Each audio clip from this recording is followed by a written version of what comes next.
on the editor page, click on tile previews, and then the default is icon, but you can say custom image. You can select custom images, and then that. But you can say custom image. You can select custom, and then you can select that gives you a way of selecting a folder where your images are. Add an image folder. We're on air, testing tech to thrive. It tells you how to use it. We push Zoom to its max. What version are you on, Peter? And let's see what's in our tech hacks. Zooming in, we're testing it all. Live on YouTube each week. 1.2.0. From audio That's the same version that I'm on. Yeah, if you go to Test kitchen crew here to innovate. Join the fun, learn the tech, don't be late. I'll show it to you when we get a little bit farther in. We'll dive into the if we have the settings, opportunity. Explore every single tab. Make sure your mic is clear, your camera not a drab. We'll show you how to host like a pro, manage like a king. With Zoom Test Kitchen, you'll be zooming with a zing. Zooming in, we're testing it all. Live on YouTube each week. From audio to video, I found it. I found it. Yeah, it's not obvious. No, it's because it's in this new menu bar at the top of the screen. Okay, I got it. I got it. We've got tips and tricks. We'll open up your eyes. From polls to quizzes, we test functionalities. Join us live, see what Zoom does with ease. So if your meetings lag, or you can't share your screen, or if your audio echoes like you're stuck in between, we've got solutions. We'll show you how it's Mike, done. just to let you know, I'll be joining the meeting with 3 different machines. One called Dot, the other's called Dot, and the third one's called Zoom ISO.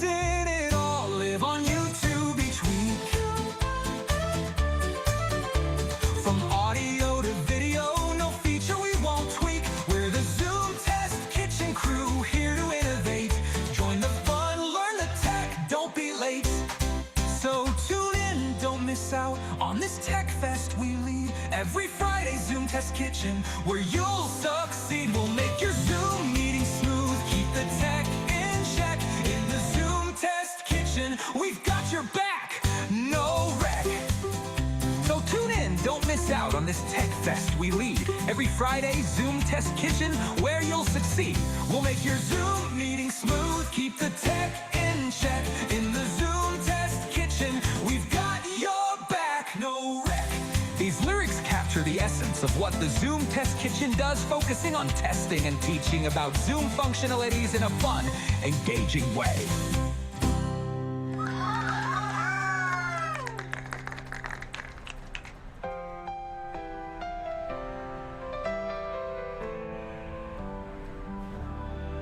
We're zooming in, we're testing it all. Live on YouTube each week. From audio to video, no feature we won't tweak. We're the Zoom Test Kitchen crew, here to innovate. Join the fun, learn the tech, don't be late. We've got your back, no wreck. We've got your back, no wreck. These lyrics capture the essence of what the Zoom Test Kitchen does, focusing on testing and teaching about Zoom functionalities in the fun, engaging way.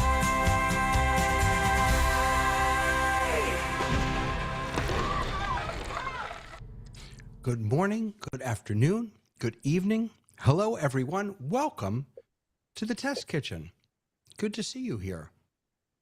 I had an aha Zoom moment, yes, last night, which I will tell everyone about. Everything was ruined until it wasn't even my aha moment. Someone else had it for me on my behalf, but I benefited from it. But before we get into that good stuff, Frank is not a drab functionary. It's from the song. The opening Is that just song. a more you know? Okay. The opening song. How are you, Frank? You good? Cold but good, I hope? I'm good. No, it's quite warm here for this time of year. It's 28 degrees Celsius. Lovely. Lovely. Good to see you here. I'm not sure what that is in freedom units. I So- have no idea. So what like that 80 something. It's in the I 70s. really should learn how to do those conversions. It's in the 70s Really. In Fahrenheit. the 70s. And that magical, sultry voice is the voice of Peter Sargent. How you doing, sir? Doing good. Doing good. So in Fahrenheit units, it's 82 where I'm at right now. Very beautiful. But Mike, it's how you gonna doing, sir? thunderstorm here in a little bit, so we'll just see how beautiful That's it so is. funny. It is here also. Yeah. Mike, how you doing, sir? Doing good, David. And I will keep talking as you switch over to your audio. Oh, God. Yeah. Hold on. He still hasn't got that button. All right. Everybody. There we go. Thank you. Thank you, Mike. Hey, there he is. He's back Thank now, and you. everybody can hear him perfectly. Doing well. I appreciate Yes, that. 20 Celsius is officially classified as 68 Fahrenheit. There you go. Yep. For the win. Mr. Robert. Hello, sir. Hey, David, good to see you. In the north of Poland, there's a city called Gdańsk, and Gdańsk is the town where Fahrenheit was born and lived. And the amazing thing is that if you go for a tour and go around and see his house, where he lived with his parents, the tour guide will tell you unofficially that his parents died of mercury Heat poisoning. stroke? Oh, mercury.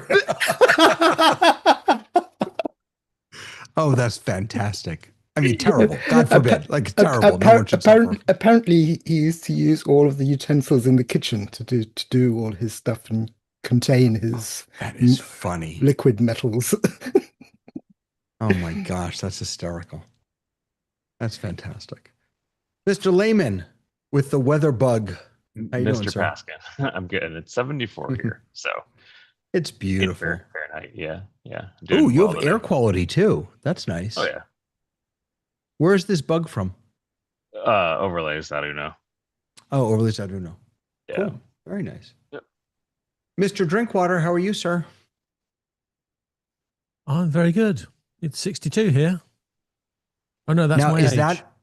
that's a real background, right? It's a real background. And you're real this week, right? Well, my legs are fake, but the rest is That's pretty much right. real. That's fair enough. Tamara, how are you, ma'am? Oh, can't hear you. You've got it. You unmuted in Zoom, but you've got a something on your end. She's working on it. Hey, so speaking of unmuting, she's not plugged in. Oh my God. Oh my God. She's holding the cable in her hand. That's fantastic. When you can't hear someone in Zoom, make sure they're plugged in. That is it.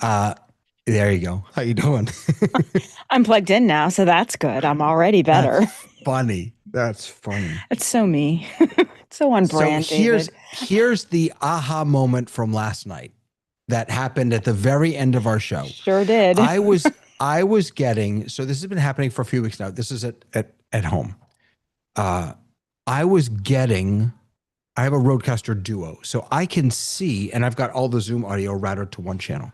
So I could see on the meters of the Rodecaster Duo for me, equal up and down, right? For some guests, I was getting one much like the right channel much higher than the left channel. For other guests, I was getting both at the same length.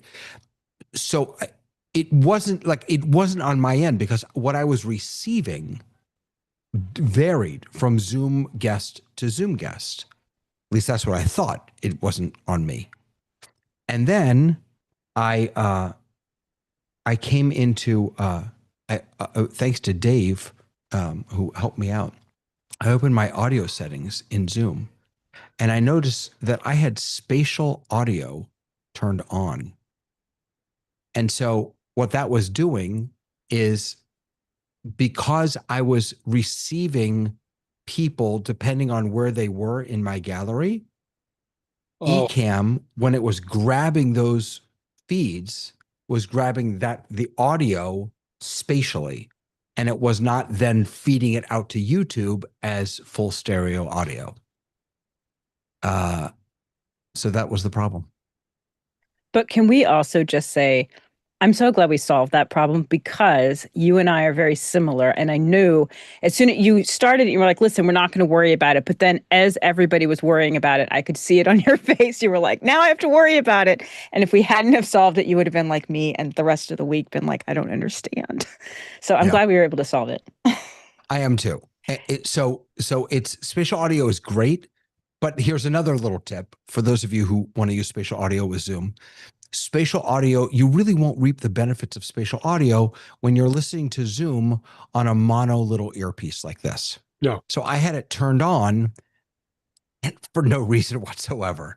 And not only did I not reap the benefits, but if you're using the Zoom integration on any platform, on any tool, and you have spatial audio turned on, it will only grab the audio that Zoom is grabbing, the spatial audio. What is the use case for spatial audio? Like, I don't understand why would people want to use it? Like someone like John, someone John smarter is, than me. John is gesticulating. Tell us why, Big John. screen. Big screen. You've got a conference room and you've got this big screen in front of you. So And then the spatial audio will make the sound come from the different people if you set your speakers up right, etc., and I sit in the see. right place. Apart from that, it's fine. Yeah. But isn't yeah, that it is? You get that atmosphere that somebody says from that side tomorrow, and it's it's over there, and you hear it, and it's over there. So it's quite cool. okay? I think that is cool, but okay, I'm sorry. I'm feeling really dumb right now. I feel like if I'm in a conference room, isn't that when I would be using something like Zoom Rooms, and wouldn't that already be part of that? Like, how if I'm using a regular Zoom meeting, is the cool factor that I'm receiving a meeting and it's coming spatially, or I'm sending a meeting and it's coming spatially? Receiving. Receiving. So Okay. think of in my mind what John was trying to describe. I would think, say you're like, when I do stuff at my local scout office, I've got a 25-foot wide display, projection display, Got it. right? With 40 people on there. Gallery view. But now if the person in the upper left talks, it's going to come out of the left side speaker. If the person in the lower right talks, it comes out of the right side speaker. Okay. That does sound cool. Well, it's an audio cue. Where should I be looking? Got it. Got it. I see what you're saying. So it helps me find someone in the gallery view. I could be going to that direction and they're somewhere in that corner. Right. But I think if you're sitting in front of a computer screen, it probably It's worth I it. just turn everything on, and so that's why I had it on. But it probably is not worth it if you. But that's what I'm Robert. saying. Like, to Right. me, if you understand spatial, it should be a little harder to find than if you don't understand it, because I think what you did, David, many, many, many people will do who have no idea or need for spatial. And that's one of those high use cases, in the same way that like Zoom Production Studio is a high use case, that I feel like it should be hidden for people who want it's up there. it. It's up there with original sound. I imagine there's Right. 90% of Zoom users could care less about original sound. Yeah. Actually, just so in the settings, and I'm sorry, Robert, I see you in the audio settings, because they're organized by speaker and then microphone. It's actually above the fold, as it were, under speaker, because they put speaker first and then microphones. So I actually, and then there is a little tooltip here, which if you hover over it, says for gallery or immersive view only, not supported with wireless headphones.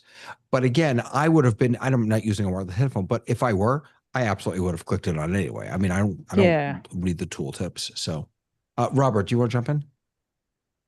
Yeah, since you've got these two little doohickeys that are jumping up and down on your Rodecaster Pro, I've got a stereo mic. Can you tell me now if I'm on the left-hand side and now I'm on the right-hand side? Makes absolutely no difference. If I turned on spatial audio, I bet you I would. Let me turn it on. All right, now speak on one side. Now I'm on the left-hand side and now I'm on the right-hand side. No, that didn't work. Have Interesting. you I don't got know the why it setting to didn't work. capture Robert as stereo? I think that's a Say setting again? too. I think there's a setting somewhere so you can capture your sound as stereo. Robert has to. And Robert's Yeah. it has to be Yeah. set. But Robert's sending mono, even though he's got a two thing microphone. He's still at the moment sending mono. Right. Where is the stereo microphone? Yeah, why setting? I don't think he is. Why do you think he's sending mono? Because that's the default setting of Zoom. Right. Right. And on top of that, too, you have to make sure that whatever the microphone is plugged into understands that it's a stereo pair that's coming in. And it just should be. So if it's USB, then you have to make sure that the driver's the proper, I think that's an AKG, Robert? Yep. Where Yep. where do you say where And under original Why are sound you for musician, under original sound for musicians, you can turn on stereo audio. right, that's where it is. Yep. But what's interesting, all right, so I just turned it on for myself. But what's interesting, So have I. And can you try it now? Am I on the left-hand side now? hold on. I have to turn it on. Left-hand side. Now I'm on the right-hand side. Yes. Right-hand side. Yes, I saw a little higher on the left and a little higher on the right. You're panning, but on my headphones it's the opposite. When you said left, you were in my right. When you said right, you were in my left. Why? Wow. So then, why then? Like Tamra last night. Oh, she's gone. Where'd she go? So Tamra last night was coming in. I had two. Forgive my ignorance about the naming conventions here, but I had the left and right channel on my. I should just show it to you. The left and right channel on my. Oh, I could open up the Rodecaster app, can't I? She had not turned off. Wait, you don't have to focus on me yet. I'm still opening it. Ugh, there's a new version. I don't want this. I don't want a new version. I just want to open it. Okay.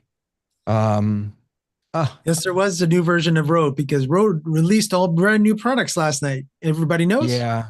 We'll get back to I it. saw. Yeah, no, that Continue. I saw. But it's not even letting me show this with that. All right, let's keep talking and I'll update this so that I can show everyone. I'll drop off in a second, but basically I was seeing left and right equally, but then not equally for.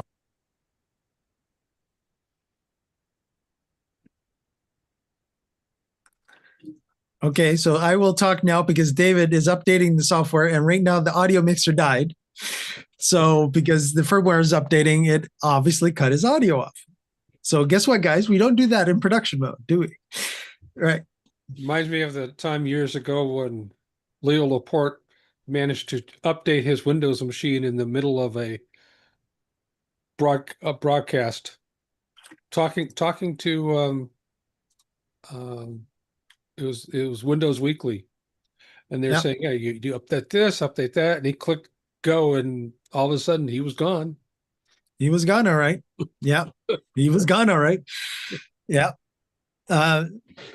Well, at least his PC was gone. Was he actually off? I don't remember. He was went he off. actually He went off the air. Yeah, he went off. Period.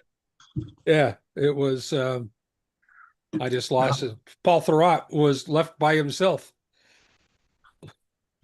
Right. Again, because he was probably he using Skype maybe at that point? They were Still? using Skype. They were using Skype. Right. Okay. So so obviously he lost Skype because he was rebooting the PC and the PC was on Skype. So he was Skyped in. So again, if everybody's updating your PC and all of a sudden you're in a Zoom call, guess what? You're leaving the Zoom call for free. Windows said so. Or Mac or insert here. Maybe that happens in live production as well on stage. There's the famous Pink Floyd concert where someone moved a case and rolled a case over an XLR cable that happened to be the microphone cable for the lead singer. Oh yeah. Yeah, and that's what happens. Well, again, it really depends. If it's a road case that did that, then definitely there should have been some sort of cable management better in the backstage. As Frank is nodding at me, going, "That was silly." Yeah, or the guy who rolled the case shouldn't have been doing that during the concert. I was going to say, bad time to be moving stuff around. Mhm. Yeah. Oh, again, it depends on the type of, if it's a festival type scenario, they are constantly moving things around, but Sure. that cable should have been easily minimum gaff taped down. Minimum. How we doing there, Mr. Paskin? He's still contemplating. He says he'll be right back. Okay. All right. When we were doing all our microphone things a few minutes ago, He somebody is. turned on a mic and I was getting a lot of flutter. Did anyone else hear that? That was me because when I Yeah. turned original sound on for musicians, I have no background noise control. Yeah, sounded like a fan or something. Yeah, I have a rack behind me. So the fans Correct from me the if I'm rack. wrong. Dave is doing all of his show control using the standard Stream Deck plugins for what's Ecamm? for Yeah. Ecamm. He's not doing because I keep thinking I have because for some of the stuff I do, I have to have opening music. But when I push play because I'm using Zoom OSC or Zoom ISO, I could tell it to go to original sound for the duration of that music piece. And as soon as it ends, it goes back to normal. I don't think he uses original sound during the broadcast. I think we've talked about that in the past. Well, that's what he's talking about here. He does because he uses that to play the music intro. Right. Yeah, that's the only time that he Oh, actually yeah. does it. That's why I reminded David today because he was Yeah. very quiet. That's why. I had my So I chat found- GPT guide me through a loopback setup that does it. Yep, that'll do it too. Yep. I found too that if you leave a noise removal on but turn on, I think it's like turn it down to low. I think it's low. It'll let music come through a lot of times Hmm. too. Again, yeah, it's the magical sauce that Zoom has in the background that certain frequencies it's Yeah, tuning itself Yeah, more and like- more. It's blocking out more. like old style telephones. Right. Exactly. Pete. Yeah. Where they're they're doing their best between X kilohertz and X kilohertz. That's right. Oh, Mr. Paskin is still MIA. We got video though, so half the problem is that Rodecaster is updating. Do we go down the road of does anybody like the new Rodecaster toys and should I buy them? Do we dare go down the road? Frank says yes because No, Frank's I didn't watch it. I don't know what's new. Oh, I okay. didn't watch it either. I had to abandon my Streamer X, which was so sad because that was the device that when they announced it, I was like, that is for me. That is what I want to be taking with me. And the video worked fine and the sound never worked fine. And that's what they're good at. So it was sad. Yeah. Again, it's certain different, again, depending on your setup, depending on your workflow, it all depends on the right type of gear. Absolutely. So basically, recently, Rode is a part of, let me get this right now. I believe, I'm just going to pull that up here momentarily, but it is recently, Rode is part of a bigger company of, there's a bigger parent company that Rode is a part of. The Friedman Yeah. Group. Yeah, the Feldman Agency. Yeah. Yeah. Yeah, or yeah. Yeah, Friedman Electronics. Yeah, they own Mackie and some other Yeah. companies. Right. Well, this year, what they've done is they've now incorporated the recent company that the parent company has bought called Letrosonics.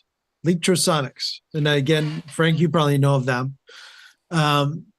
They are higher end wireless audio. They are for larger events and such, they are usually the go-to for the larger wireless systems.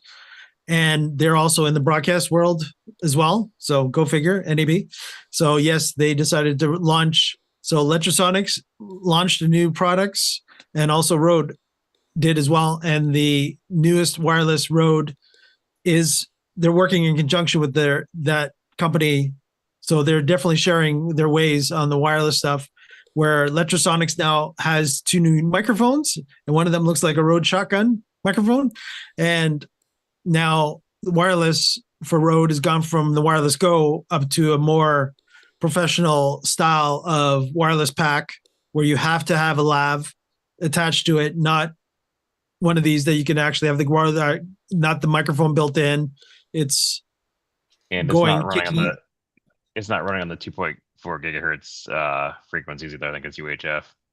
Yeah, it is. It actually is running the UHF band as well. So again, you've gone up the notch quite a bit. David's back. Yeah, that was a really big update. Sorry. I could like that. That was crazy. I have a really nice Shure wireless system, a UHF. I forget what it's the Q. It doesn't matter. QLX really, probably. QLX, I think it is called. Yep. Yeah. Mm-hmm. Yep. Really nice stuff. I was surprised when I saw this. That it's not rack mountable. It's still the transmitter is still very small. The receiver rather is still very small, and it's nice, I guess. But if you're getting, I don't know. It seems to me that if you're going for the UHF crowd, the people who are really the highest, you want something that's rack mountable. But the Sonora, did you talk about the Sonora thing yet? No, go ahead, David. Yeah, talk about that. I don't understand. Well. I don't understand it. Apparently, this is like the newest thing in 100 years in microphone technology, according to Rode. This world-leading professional MEMS microphone technology. Show us what you're doing. Look at that, David. Yeah, someone smarter than me is going to have to explain this. But I mean, all I know is that there's a pretty little gold box. I have no idea what that gold box does or where it goes. But anyone understand this more than I? I'm waiting for Andy to say something, but he's not saying anything. No, I don't. I don't. No. I watched the video briefly last night, and I haven't had time to really digest what it's doing. Yeah, I didn't feel like the video actually explained it really well. I mean, they kept talking about how amazing it was, but I don't. I mean, it has. So the parts that I understood is the signal to noise ratio of 83. Self noise measurement of only 11. So those I understood. High immunity to RF frequency. I don't know. I mean, this is not something you're going to, I think, use in a Zoom meeting. No, David, no, exactly. The market that they are going after is they're tickling now more out of the prosumer market and professional. It's going into more of the professional market. And on top of that, too, it's more of the scenario of you're saying that, the rack mountable unit going UHF. Well, now you're going to take away from Letrasonics. That's Letrasonics specialty, right? So that's where the Rode is not going to do that to their family of company, but they're still going to they're going to get close without competing directly against each other because it makes no sense. Same with the Mackie, right? Where Mackie and now Rode are together, but yet both of them have the equivalent, where Mackie came out to compete against Rode, and then Mackie ended up getting bought by Rode. So, sorry, David, quick question. Is the receiver a USB receiver or what is it? The receiver of the Rode? No, not at all. You're bringing that in. The actual receiver is XLR or quarter inch. Yeah. So these are two different things that we're talking about. So the Sonora stuff that's not out till later this year. What you're talking about is not Wireless Go, not NT1. It's not even, I don't think it's even on their homepage yet.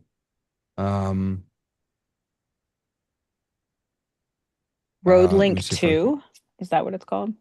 Is that what it is? I think so. I found it on a different page, not their page. The Rode, yeah, thank you. The Rode Link 2 UHF system, right. So this is it right here. I don't see how that's going to be XLR, by the way. There's no way an XLR fits in there. Yeah, you have mini XLR because we use them on our AKG wireless mics. They're very similar. The XLR is about the size of a pencil. Oh. Yeah, but It's I'm slightly not. smaller. I mean, if you just kind of look at, I wish there was like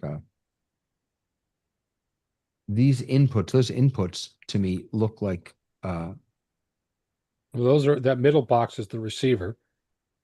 right, but those inputs, those hooky things don't. I don't know. Well, I think it wasn't XLR. But this No, looks more like a 3.5. It's Oh, 3.5 Yeah, millimeter. okay. It's right here. So this is for cameras. Right there. Yeah, and there's your splitter. It's a special splitter cable. That's what I thought. Mhm. There's your XLRs Gotcha. right there. Yep. So this is mainly for cameras, isn't it? Sticking on when you're filming cameras. guess so, and you yeah. film- Yeah, they're going after the E&G guys and gals. Yeah, that's again the main market of NAB. Can someone explain 32-bit float? I don't understand that. That's been all over the road stuff, the earlier road stuff, and now it's here. Well, so think of it this way. Ignore the word float for a minute, just for the sake of argument. Historically, we went from 8-bit audio, meaning you could have 256 different sounds going, levels going through, to 16-bit, which was 4,096 different levels, to 32-bit, which is somewhere around, let's see, 16 million squared, whatever that was. Are these channels of audio? Is that what No, you no, mean? no. It's how it represents in a digital world, your sound is always represented by a number. Think samples. Well, it's even worse than samples, Yeah, right? but slices It's slices, right? So of data. it literally is just representing the sound with a number. And so the more slices that you have or samples that you have, what is better the The more faithful the sound will be. The better the fidelity. Okay. Gotcha. Imagine it with a color monitor, like a VGA monitor, 256 colors. It was pretty blocky and pixely. Then you got SVGA. Then you got high, HD. Right. It's the same thing, but for audio, like more Gotcha. data points. Yeah. Gotcha. And in Great, this thank case, you. it's useful for editing because you don't necessarily have to worry as much about your peaking and your low. You Right. can bring That's it what they up kept and- talking about. Yeah. Which Yeah, is and And still so what is float? What's the float part of that? You told me to ignore float, but what is? I don't know. My only guess is, and this is really down the weeds, is they're having to use floating point arithmetic to manage the number, which is not something you would ever worry about, David. Well, now I'm worried about it. 32-bit float is often written as 32-bit floating point. Yep. So floating point arithmetic. Wow. Look at you showing off that's wow. More math. Well, What? tell you, those of us who've ever designed processor units, we used to hate floating point arithmetic. Yeah. And again, David, Andy was right by saying that, it's basically, it allows the people that are not skilled at audio a bit of forgiven room. If all of a sudden if you're peaking in 24-bit compared to peaking in 32-bit, you've got a little more room where you can actually fix your being too hot of a signal going into your microphone. And that's Boy, I basically just made the mistake of asking ChatGPT about this. The math is, I'm not a math guy. This is insane. This is wild. Sometimes it's best not to Wow. ask ChatGPT. So I have a That's question amazing. about these Rode, because Rode I always think of kind of in the way that I think of Elgato, where it's much more prosumer. So are these microphones that they are introducing, which are better than their little Rode Goes, which I understand why the little Rode Goes are not as good, will they interface with the Rodecaster, the prosumer audio mixer? My answer will be via cable, because if you're talking to use the 2.4 gigahertz wireless that's built in to the Rodecaster Pro, the answer is no, because it's different frequencies. We're using UHF now. We're using pro frequencies, wireless frequencies now. And So the this could- chances of a dropout is next to nil now. So this could be potentially really frustrating and confusing to people who are in the road universe who are truly procaster people. No one's going to buy these. None of our people are going to buy these. Got it. This is. I mean, you might as a TV producer or as a Broadway producer. This is something you might use, but no, streamers. This is not for streamers. That's my take, at least. But are they going to feel confused by it? I don't think so. Okay. Influencers. No, but I think this is going to be a very specific audience because if you're having wireless, then you're really looking at something that's going to be used for some form of mobility with cameras. So walking around trade fairs, talking to people, catching people, because like I said, we have wireless lapel mics. And it's all rack mounted. We wouldn't manage if it wasn't rack mounted because it would be so difficult to ours manage. are rack mounted too. So yeah, but as an example, I don't use Rode stuff. I have some Comica branded devices that it's time for Intelligent Machines. Jeff and sorry that the receiver mounts directly into the hot shoe on the camera. And then a cable runs from that receiver down into the microphone input.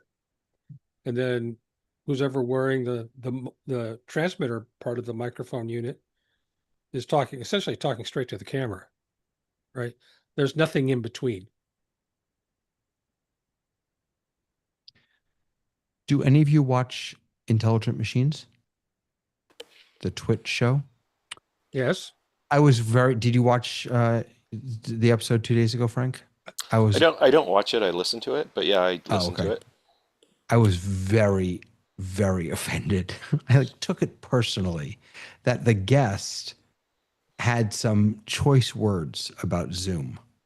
I mean, his take, he didn't come on to bash Zoom. His take was that mass market software is a bit of a disaster, I think was his point. And he used Zoom as the example because he joins Intelligent Machines through Zoom. And he said, this is just the worst piece of software I've ever used, he said. And I was sitting there and I'm like, no, please. He was actually using Zoom.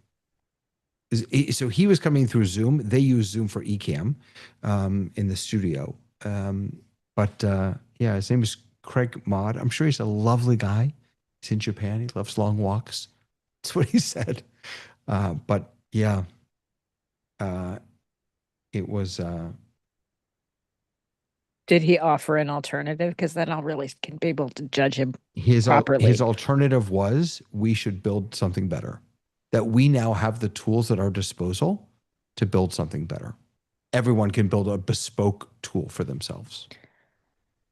Well, that sounds delightful. Look forward to his future projects. The thing is, you won't have what Zoom and everyone else kind of got lucky in with COVID, where they were building these tools prior to COVID, and then they became a mass accepted use case, and that allows you to build further, and that we could all build something now, but that scenario is not going to happen again. Yeah. Hopefully. There's something about Zoom that needs to be said out loud. They have such a huge user base that when they introduce any small change, that change gets tested in such a way that when it comes back to us, even though we moan and groan and complain, it's usually tested pretty well. And I compare it with OBS because a lot of producers look down and frown on OBS. Now, if you go privately and ask them, what do you have in your toolkit? They'll say OBS because it's a backup. And the reason they have OBS is that whenever a patch gets sent out, 10 million odd gamers use it overnight in any part of the world. And it comes back in the morning. It's either perfect or there's a problem with it. Mm-hmm. Yeah. And Zoom is very similar because it's got such a large. If someone starts thinking about generating and creating something from scratch, problem solving, testing it, and getting all of the nitty gritties out, I don't think he's being very realistic, to be very honest. Yeah, have any agreed. of you played at all with Meld? MELD? This is Yeah. Yes, I you have. They don't have a virtual Oh. cam for Macs. It's pain in the rear end. Really? All right. I was wondering if this would work at all with Zoom. This is apparently an alternative to OBS. No, Another it's not. They're positioning themselves as an alternative, but they're not an alternative because they don't have the user base and they don't have the Mac users at all because they're so far interesting. behind. But they are trying hard, and they've done a lot of good things because they've made it very easy to build your layouts, to format them. But I gave up on that. I wasn't The prepared. latest feature of Meld that came out this week that I saw one of the influencers talk about was the fact that you can now, there it is, right there. Yeah. They built AI in. Yeah. And it'll automatically make overlays for you. Okay. That's fun. That feels like it's on its way to everything. Like Yeah, Ecamm will give us it is. that, and like everyone else will give us that. So this week was the Canva Create. They are so excited about themselves. I love Canva. I love it. But watching their keynote is just, it's cringeworthy. I mean, it's just, they expect people to applaud at all the wrong times for silly little things. But their big release was Canva AI 2.0. That was their big thing. I don't use love the Canva AI tools. Like I love never use Canva it. in the way that you love Canva, and I love it. I know all the Adobe stuff, so like I get why people love their Adobe. But Canva is just something that I can use with my advanced people, and I can use it with my newbies because it's pretty easy. But I feel like the AI stuff is incomprehensibly not useful in terms of how it integrates. Like it's actually hurt some of the things that used to be easy. I'm like, and I love AI, but it just doesn't do it for me. Yeah, no, I've tried to use it every once in a while, and I think the idea is great. This is the same idea that Dia and ChatGPT Atlas has, and Zoom has also, is that if we can integrate all the different doodobs and hippie hoppies and whatever, then you don't have to copy paste from everywhere. So I can open up. Right here in ChatGPT Atlas, if I want to interact with this, I don't need to copy anything from here. I can just open up my sidebar. It sees the screen. I can do it. Same thing with Gemini for the hippity hops thing. Sorry, you put on 2 points for Andy. Yep, Andy wins. So I mean, I appreciate them wanting to build it in. It's thus far, maybe 2.0 will be better. Thus far, it's not anywhere near. I don't know what they're using on the back end. Do we know, by the way, what Zoom is using on the back end? Do we know what AI they're using? Oh, okay. I don't either. Crickets. I think it's a mixture of internal stuff and stuff supplied by various vendors. They've built their own, you think? They have some of their own, but I know they also rely, like they outsource, subcontract some of their services. Like, but they have like the model. I don't really understand how it all works, but like the model itself, is that a Zoom owned model? I don't know. I would imagine they have some internal stuff and a variety of external stuff. I mean, that's surprising to me because like Apple can't even. Apple's have their own model. subcontracting to Google for AI. I mean, exactly right. No, that's my point. Right, is that they're I wonder why Zoom hasn't made that like talked about the relationships that they have with these other AI companies. Well, I think they have. We just haven't been interested enough because I just grokked it, and it says Zoom's AI architecture is a federated approach. So it has its own model and it has OpenAI and Anthropic, in other words, the Claude models.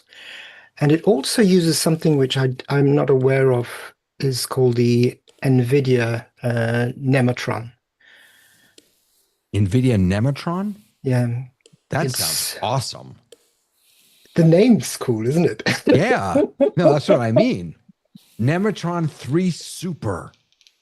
The Nematron, run NVIDIA Nematron 3 Super on Lightning. It's an open weight reasoning model for multi-agent AI on the AI native cloud from code to GPUs in minutes. Yeah, they win for the best name. That's for sure. Wow. And Robert, this is, I think, something that you're asking last week or 2 weeks ago. They're also using 11 Labs. Yeah, that I'm for the aware of. voice, right? I remember Yeah, for the that. voice. Yeah. Mhm. They have Yeah. Zoom blue papers if you really want to dive deep on it. What are blue papers? They're sort of like white papers, but related to AI. That's what they call them now, blue papers. Yeah. When you're feeling sad, David, you sort of lean forward towards the blue papers.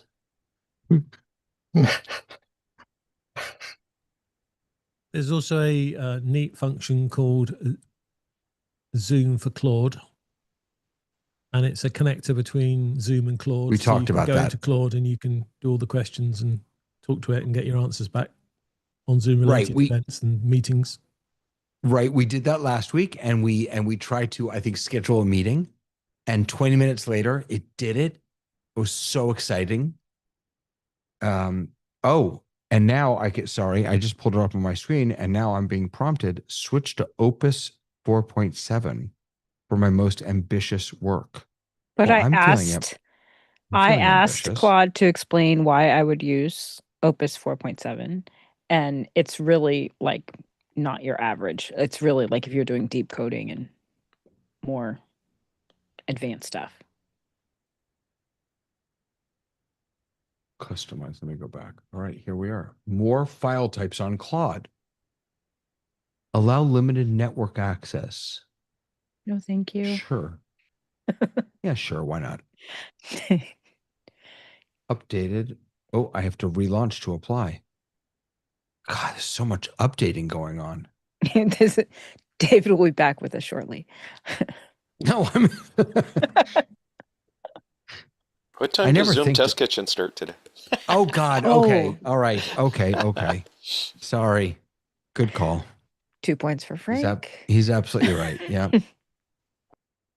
Let's talk. We've talked about microphones and AI and we've talked about everything. I keep except trying Zoom. to link it to Zoom. But we're meeting in Zoom to do it.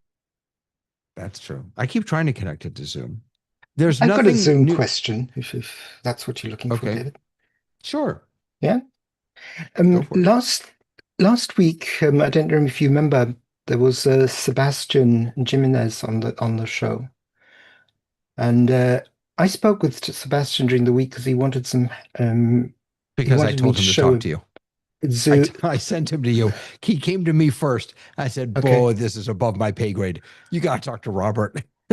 Okay, he wanted to see Zoom Production Studio, so we ran through it. We did some tests, and it's not what he was looking for. But as I was talking to him, I understood what he was trying to do, and I made a recommendation to him. And I'm trying to set it up now because my guys set it up, but they've taken the equipment away, so I can't demonstrate it. But it's really clever because what we did is we used Zoom tiles to create a grid for a Robert, Yep. hold on. If I may, let me just tell people the problem and then tell us if that's okay. So if I remember correctly, the problem is he was going to have two meetings, a presenter meeting and an audience meeting. He wanted to be able to bring the presenter meeting into the audience meeting. That's easy, right? Audio and video from this meeting goes into that meeting. Lots of tools you can do that. He then wants the presenters to also be able to see the audience meeting. That's also easy. But he wants the presenters to also be able to hear people in the audience meeting for Q&A. That's where I think, for me at least, it got really hard. Yeah. He wanted that bidirectional. He wanted them to be separated because the presenters still want the sort of the produced look of it. But he wants that bidirectional communication. So that was at least the problem he brought to me. So go ahead. That's Sorry. exactly the problem he had. And I couldn't see a way of him getting rid of the feedback loop of the speakers that was going through that solution. So I recommended that he do it in one meeting, and he set up Zoom tiles. And he had a grid that goes around, because his idea is that the presenters have to be visible all the time because they're hosting an entertainment show. So, David, can you just spotlight yourself for a second, please? More or Yeah. less that sort of layout. Yeah. And because there are so many people in there in these events, because it's an entertainment event, people are moving around, dancing, showing their hands, smiling, and doing things. The rotation of that is really important so that everyone gets to be seen. And then in the middle there, you've spotlighted yourself. But what he has is he has 5 different like hosts of the evening in different parts of the world. And he wants to bring them into the same meeting over Zoom and use Zoom ISO to isolate them and then put them up on the screen one by one. And one of the guests that are in that, what he called the second meeting. Yeah. So one of the people from the tiles. So if we came up with an idea of using this as it is, setting up a 2 super sources on an any ATEM mixer higher than higher and including the extreme, where you could define the super sources, pull them in, pull them out, replace one of the windows with the game that's being played, the prize that's being given, bring in the guest that has won the prize, etc. So a very dynamic movement where all of the changes would need to be predefined on your famous layout of Stream Decks, David. No, that wasn't my point. My point was I'm trying to build a scene like you're describing, just with the speaker in one, your second camera over here in your questioner, and then everyone else around you. Yeah. And he has a very when Hasmuk comes in and he talks about he has a studio and he's been doing this out of the studio and sending it out. He has a very similar situation because he has a huge studio in where you're from, David, in your town, with a huge LED wall. So he'd usually throw all of the guests onto the LED wall in a gallery view, and the speakers would see them there on the gallery. So this is the solution that we came up with, and I thought it would be really cool to be able to demonstrate that and play with it. So walk us through it again. It's Zoom ISO out of the presenter meeting. No, this one meeting. It's just the same situation we have here. So you're grabbing the ISOs out. You're then feeding them into a produced, and spotlighting that. Correct. Right. So wouldn't you have the problem there? Wouldn't you have an audiovisual sync problem there? Yes, the you audio would. is going right. Yes, you would. And we talked about this. And the way to approach this is you're not too worried about the audio delay of the guests, because they pop on, they say something, they laugh, and they leave. But what you're concerned about is the audio delay of the hosts, because they're speaking for a longer period of time. And what we found as a solution was we need to be able to delay the audio that's going into Zoom from the mic of the hosts. Now, there are such devices. We haven't tested them yet, but you put it between your mic and your PC or your laptop where you have Zoom, and you get the producer of the event to fix that delay, set that delay before you start the event. It doesn't affect you because you're talking, you see everything in sync because you're there. Yeah? The other people who are in the Zoom meeting itself not the spotlighted part like you're showing now. They will see you slightly out of sync. But hardly anyone's going to see that because this view is going to be spotlighted all the time, the produced view, where the Right. delay is incorporated into the. So yeah, so that's what we're testing at the moment. I thought it'd be an interesting thing to do. And we tested it, we set it up and tested it with a bingo group. So they were playing bingo on this. And then the middle would change out to be the results and the bingo screen that are being called out. People around changing, excited. People they went crazy. They forgot about the bingo game. They were watching each other and playing with each other. Yeah, I also suggested to him that he just keep it in one meeting.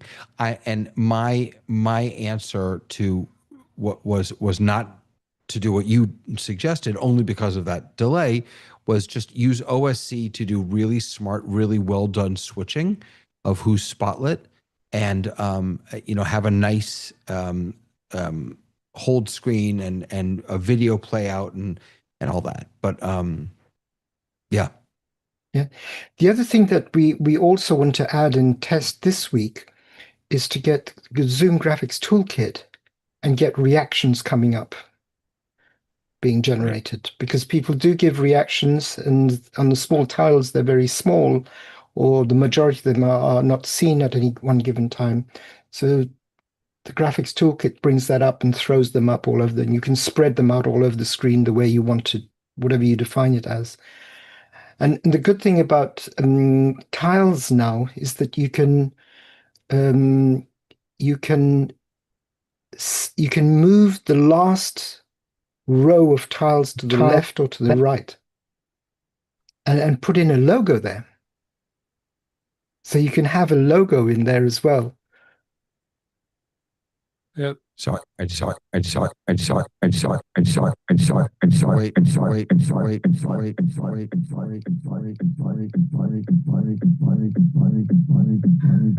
Oh my God, I can't.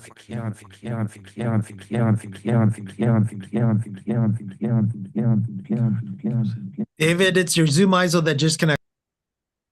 I can't find the settings. So Robert, the other thing I would say is if you haven't looked at the audio output side of Zoom ISO version 3, I was trying.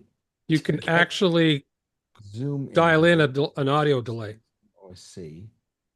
I feel like in a week from now, that's going to be like in all the trance clubs in Europe, they're going to be dancing is to the some meeting? remix of that. There it is. All right. So can you all hear me?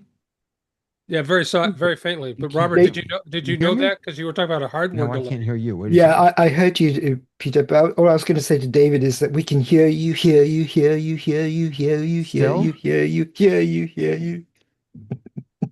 Still? No, you're good. We're just teasing you. Wait, I can't see. Where are the damn settings? This is insane. For what? What are you trying to do? I'm in Zoom ISO. I'm trying to leave Zoom audio and like I can't do it. Audio outputs. If you're looking for the audio outputs tab in Zoom ISO. No. Okay. All right. In any case. Okay. All right, so I'm now in this meeting and you guys aren't getting any weird anythings, right? Okay. Right. So I'm going to go ahead and I'm going to select some participants. I'm going to select Mike. Oh, I have to request permission. Sorry. You can add an audio delay, but that's not going to matter if they're in the same meeting as your audience is. You're still going to hear your audio from Zoom directly. We didn't even use the audio from Zoom ISO because it would just duplicate everything. I just asked for permission, but I can't see. I'm not getting asked for permission. I don't understand what's going on. Let me turn this off. Turn it back on again. Request permission. We can see that. Request permission. I know, but I'm not getting the request anywhere. Who's the host, David? I am. You sure? I think so. Mike, I'm going to pass host to you. Okay. And see if you get, maybe it's just hiding behind something. I don't know. Let me turn this off, turn it back on again. Yeah. I'm going to make you co-host back. Did you just get a request from me? I did not. Yeah, see, that's like, I don't think I'm in the, am I in the meeting? I don't even know. Yeah, if you came in, that's you that I just let in, right? Yeah. TTG ISO? That's you. Well, you wouldn't see my name if you weren't in. Hello. Yeah, okay. So I don't know why it's not requesting. That's really weird. Which one are, oh, you're going for recording, right? Well, let me change that actually, because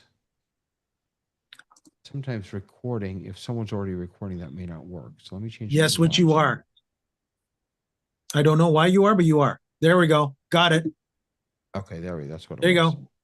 So that's good to know. If it doesn't work for you, then But you're recording on the same machine anyway, aren't you? no, it's on a different machine. You're not Okay. recording on that other machine? I'm not recording anywhere. I'm using Zoom OSC is using. Yeah, I'll be more specific. David's recording to the cloud right now. I don't know why, but he is. No, I'm not. Yes, you are. I am. It says I don't recording, think so. computer Oh, it does say recording is recording. on. Why is it recording? I don't know. I don't know. That's not. I me. never started. The recording is coming from me because I requested permission to record locally. Oh, it's Oh. his fault. Yeah. Okay. All right. Not fault, David. Oh no, sorry, it's not your fault. I didn't mean that. All right, so now I'm gonna get Yes, he Mike did. in Okay, here, and I'm gonna put Robert in here. Okay, so now I've got 2 people and 2 NDI sources. Now over here, we did this last week, I think, but now I'm gonna go ahead and let's build a new scene. And now I should have down here here are the 2 Zoom ISO sources. Oh, you know what though? It's not going to work because I'm not in this I'm not in this meeting with Ecamm. But I still should be,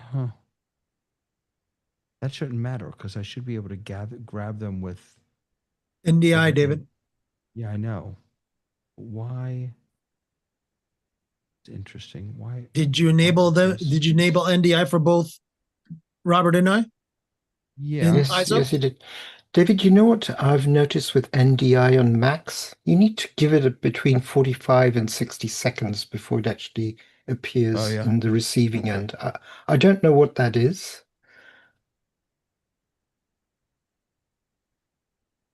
Major in 1.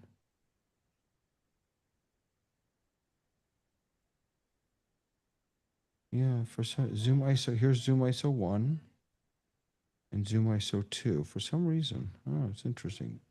Oh, look at that. Now it worked. It's not showing me in preview, but it's showing me here. That's interesting. All right, so we're now in the same meeting, and I can create a scene like this, and we're going to test this in a second. So now let me throw over it. Give me a moment. Let me get. Yeah, this needs to be thrown over tiles, surely. Exactly. Yeah, that's what I'm going to do. But I'm going to lose this scene. So let me just put it up at the top here so I don't forget about it. And where's the tiles? Here's tiles. Uh-huh. So let me grab the who's he, what's it here. Copy that. And we'll put that over here. Okay. And now I'll just move this behind the rest. All right. So now we've got a scene, which is, I guess, is kind of roughly what they were thinking about. That's it. That's exactly what they're thinking about. Right. So let's let me do this. So I'm going to get out of this and I'm going to go ahead and spotlight me. Now I'm not, oh, I am capturing audio actually. So I wonder if, no, but you're not going to, I don't think you're going to get the audio through. But we don't want to get the audio through. Right. Huh. So maybe we're getting the audio through the Zoom meeting and the video is being delayed. Right. Okay. All right. So I'm going to mute myself and then let's take a look at you and see if there's a delay, an appreciable delay while you're. Okay. 1, 2, 3. Yep, it's 4, noticeable. It is noticeable. It's not going to be pleasant to be watching for a longer period of time, especially if you've got something very dynamic. It's Right, just not going to right. happen. Yeah, that's the challenging part here. Yeah. So what we wanted to do is stick Zoom ISOs directly into a Blackmagic switcher so that we minimize the processing time of the video, because even though Ecamm's really good, you still have a longer processing time going through a computer. Okay. So that was the first thing. And then the second thing was to put a device on the mics before going into Zoom for the hosts, just to delay their audio. I'm There open is to good recommendations if anyone has one. Yeah. There is an audio delay feature built into Zoom ISO, but that's the opposite of what we want to do. Mhm. Could the new Fairlight integration on the ATM switchers help you? I don't know enough about it, Robert. I just know that they've come up with some major changes here. I read that and didn't understand it, because I got the impression that the Fairlight integration has something to do with Resolve. No, not at all. No? Okay. This is new function, and Well, it Mike says it's added. It gives you more function control in the audio in at least the Constellation based switchers. I don't know. I can't speak to the. I mean, Fairlight is listed as a feature of DaVinci Resolve. That's Mhm. that is true. Yeah. But then they announced something called Fairlight Live. Yeah. Oh. Yeah, and Fairlight has been built into all the ATEMs. What does that mean? It's built into the ATEM, because Fairlight is a very complicated piece of is a complicated app that you're going to need a computer to manage anyway. Oh, Look and at it still that. does. You throw up a console, or you have Look a at that hardware console. console that goes with it. But Right. it's controlling the audio inside the ATEM switcher, and the ATEM can now act via the USB. It can pull audio from your computer, Yeah, it can now be an audio interface now. a full blown audio interface. Yeah, I've done the update and I've survived of updating my.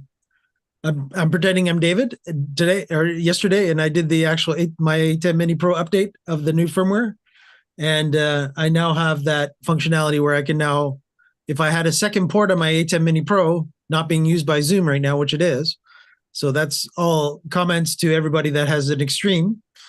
You could actually utilize the USB port now as an audio interface. The second one, if you're already using the first one for Zoom. Now, yes, everybody's looking at that and it looks complicated, but again, it's based on, or I'm looking at David and he's looking at it and he's looking at it's complicated. Lights. Look at the pretty lights. Yes, there are a lot of pretty lights, and officially the software is free, by the way. So everybody can actually download it, install it on your PC. And even in the actual, so David, how scary is it if you got one of those brand new Mac, the really baby Macs, it'll run the software with no issues. Yeah. So it doesn't need anything exciting, but it is. So yes, a lot of so David, stay right there. A lot of those, the processing and such like that you see there has already been in the ATEMs for as long as you've owned one. So it goes all the way back to the ATEM mini days. Those audio capabilities have been built in for the most part, but now they're actually listening to the majority of people going, you're forcing me going into the ATEM software control and then going into the mixer audio tab and then clicking on dynamics. And then I can actually get into that stuff. Yeah. Where now it's on a physical piece of hardware. I could have it old school, shall we call it, in an actual fader package where it's all motorized faders and be able to do all the functionality that Fairlight has been sitting in there for ever since the Mini has been there or any ATEM that has had Fairlight in it, you could now do like that. I want a console like that. Look at that. That is gorgeous. Isn't it? That's 64 channels. That is that one. beautiful console. Yeah. So what? That's 64 channels.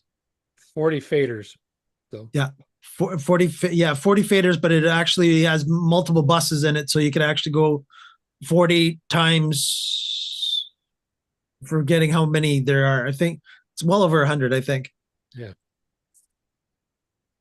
Wow. So is that But that's a Black Magic board, is it? That Yeah. is one of their new ones, yes. Yeah, they announced it. They announced it on Monday. And it integrates directly with Fairlight, so it's duplicating effectively everything that's in, or Fairlight Live, not Fairlight. Every Live. Yeah, Robert, to go even more basic, it's equivalent to every functionality that you have built into the mixer portion in software control.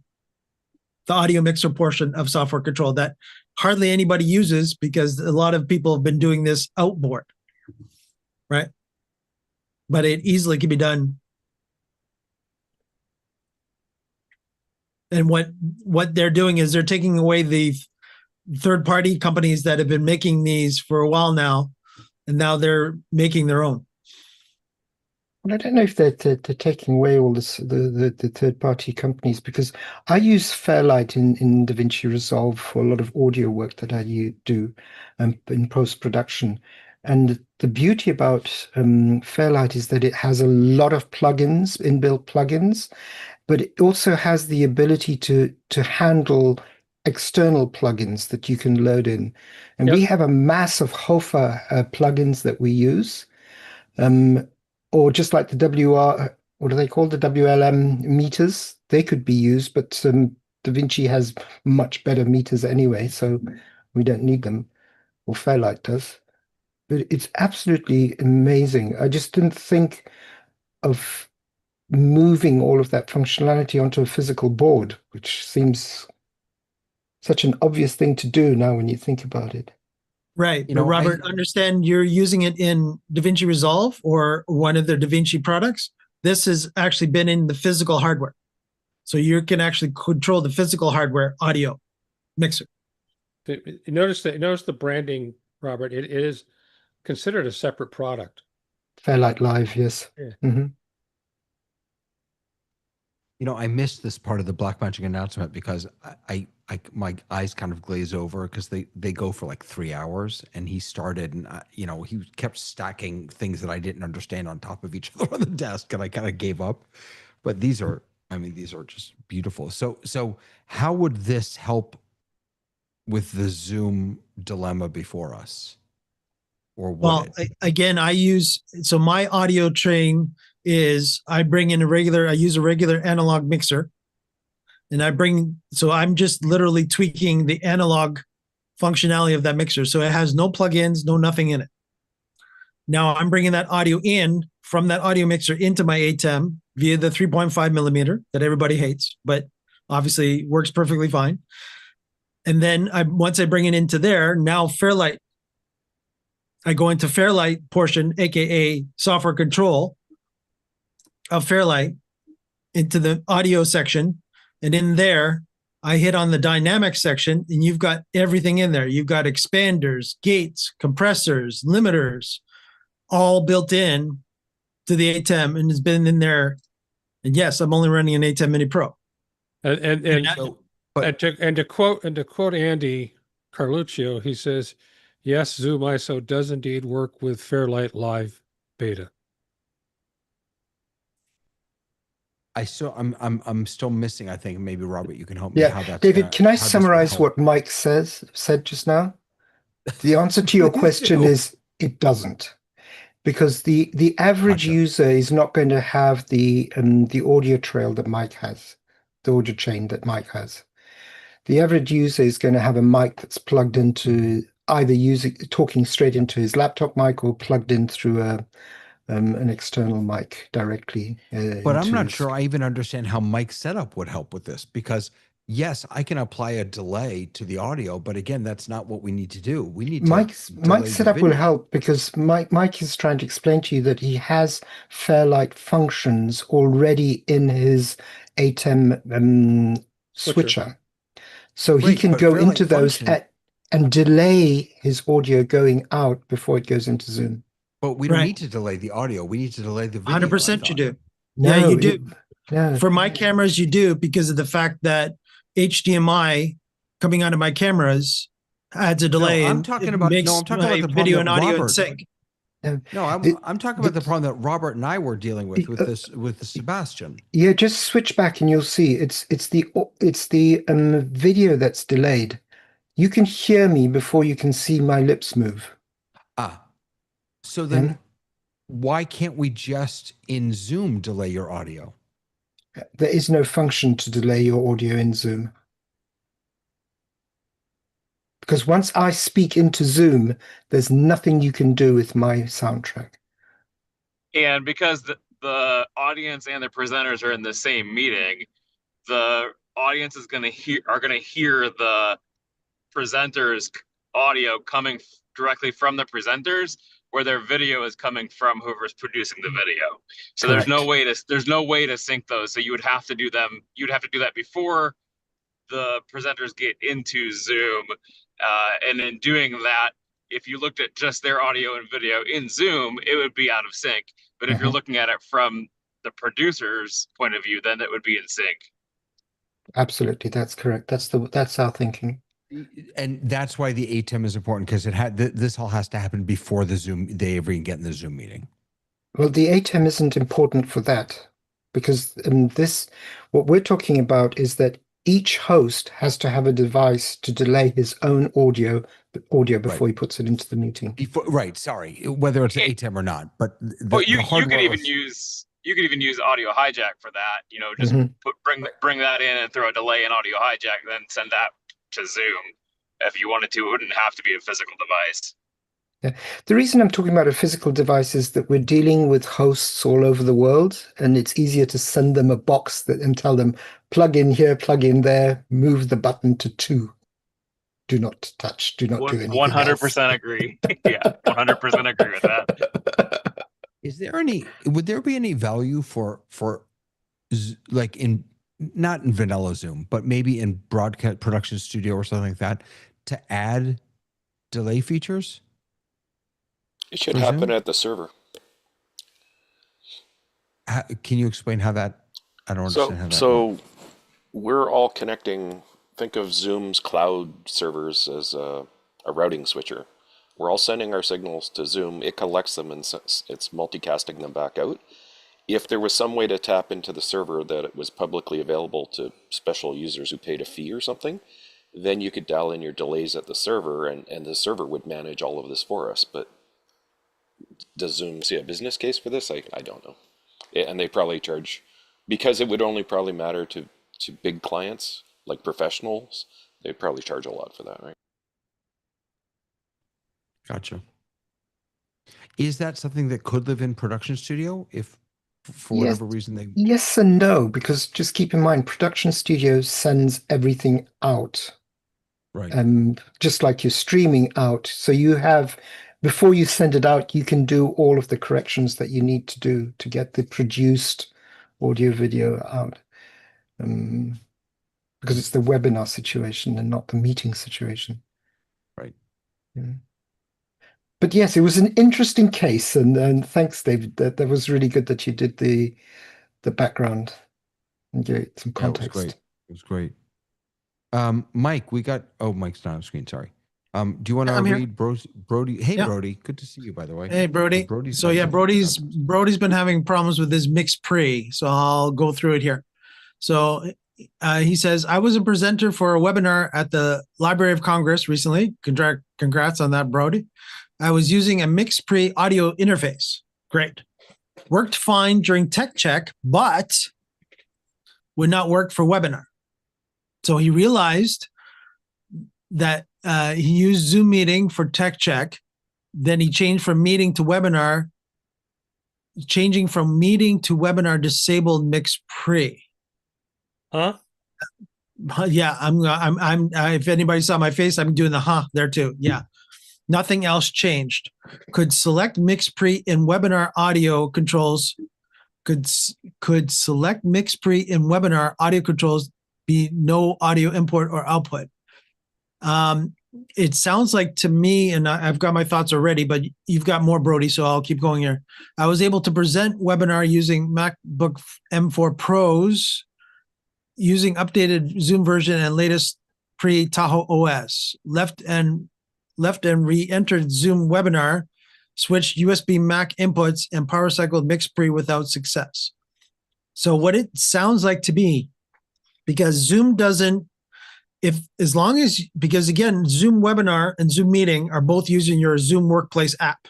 As long as you're using your workplace app, you've got to make sure that your default, again, if it sounds like you're using a Mac, so I'll let everybody else answer from the Mac side. But if I was on a PC, I would have to force my default inner audio interface to be the MixPre at all times for both. For the MixPre, definitely for input, for mic input, be your mic input Just interface. define that in Zoom, though. Right. You can define that in Zoom, but also it wouldn't be a bad idea to actually do it at the OS level too, because that is where it could be conflicting. That Zoom is only going to look at the OS level every time it starts, or usually, as long as things don't get plugged in, plugged and unplugged, Zoom will not. If you want it to always be on the same default, then you've got to tell the operating system not to change it, because Zoom is only going to relay on I have a that. MixPre. The only times I have ever had trouble is occasionally if I reboot my computer or something. Sometimes I have to unplug the cable from the MixPre, the USB-C cable, and plug it back into my MacBook Pro so that it recognizes. Sometimes the handshake doesn't work. Right. Right. And I was going to say the other thing that could get you in trouble is because I've watched this happen. This is for the moment say it's not my system default mic. The MixPre is not my system default mic. And say you've been in a webinar and you've used a different mic, or you've been in a meeting, you've used your MixPre, and so you set it up, use the MixPre, but the webinar for some reason used some strange input source that you've forgotten about. It will remember when you swap back and forth between webinar or meeting what input sources you were using for each type of meeting, for each type of exercise. But you should be able to go into your Zoom audio controls and say and I- define what audio source you want. I'm agreeing with you, Frank. I'm saying sometimes people forget to check. You're right. You're right. I'm just saying, let's say that happened. You should be able to change it once you realize what's going on. Yeah, those are my thoughts. I go over to my Mac people in the regards of Frank. I guess you help me on the Mac side. Is that difficult to do to make sure the MixPre is always your default for operating system wise? Not at all. No. Right. The other thing is in the MixPre, you've got to make sure you've got your settings set up to send it out via USB cable. Right. But again, if it's working in meeting, it should be working in webinar. So, I mean, I don't think the MixPre is the issue because it's making it into meeting. So maybe, I don't know, Peter's probably the closest, I guess. I don't understand why it would work in one and not the other. There are two places where you can look. One is the system audio settings and just what is the default input and default output device for audio. In this case, you'd want the default input to be the MixPre, right? And then on the Zoom audio settings, and remember they're independent, whether it's a webinar or a meeting, you have to make sure they're set correctly. Right. And Brody actually has an update for us as we're talking, because obviously he's a bit delayed. We're playing with delay today. I did try designating MixPre as default audio input and output using MIDI control, and still no webinar audio. MixPre then showed twice in Zoom audio controls, but neither worked. MIDI control? Yeah. I've got that. I don't have my MixPre turned on, so it's not seeing it, but yeah, you do sometimes have to go into your audio MIDI controls to define things. Oh, interesting, because I only ever do it. Let me call it up here. System settings. Sound.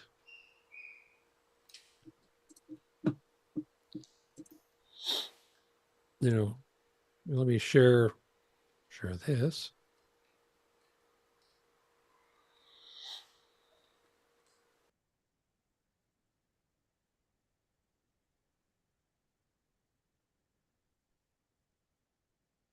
Oh, shoot.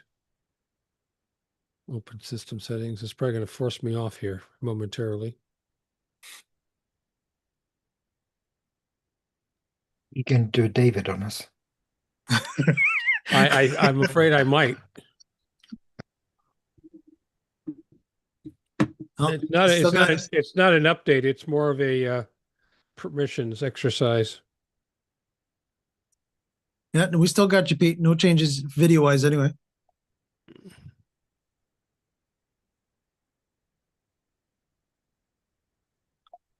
And while Pete's doing that, if you guys have any other further questions, and Brody, of course, and Tulloch, welcome. Thanks for watching us on YouTube. And if you guys have any questions or comments, of course, let us know in chat, and I will be, letting everybody know. And of course, that we're working on Brody's issue with the mixed pre. Wow. Working on it, I'm out of ideas. Like, it's a weird one. Yeah.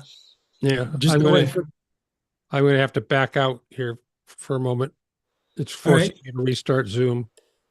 All right. Pete will be right back. If your mix pre is working correctly and you've configured it to send the audio out as USB-C, let's say, and it's making it into Zoom meeting, Peter's suggestion is probably the only thing I could think of. Like, I don't understand why it can make it into your computer. It's making it into Zoom meetings. I don't understand why it would make it into a webinar unless the thing Peter said. That's the only thing. Like, it remembered a different source. Yeah. So Pete, we're seeing your screen. Oh, and Pete, as soon as I said that, Pete disappeared. So he'll be right back. Okay. All right. But yeah, Brody, so we'll just wait for Pete to come back and then we'll continue on. As I said, hello, Tulloch, and hello, everybody watching on YouTube. We'll be right back to Brody's issue with mixed pre. But yeah, in theory, as long as the workplace app sees your mix pre and you can do your mic tests locally, not just in the meeting, but your mic test locally by using the test microphone and test speaker functionality, then it should be working fine for any Zoom product that you connect to. Meeting, webinar, Webinar Plus. And Pete is back. Are you better, Pete? Because you're muted on officially when you join.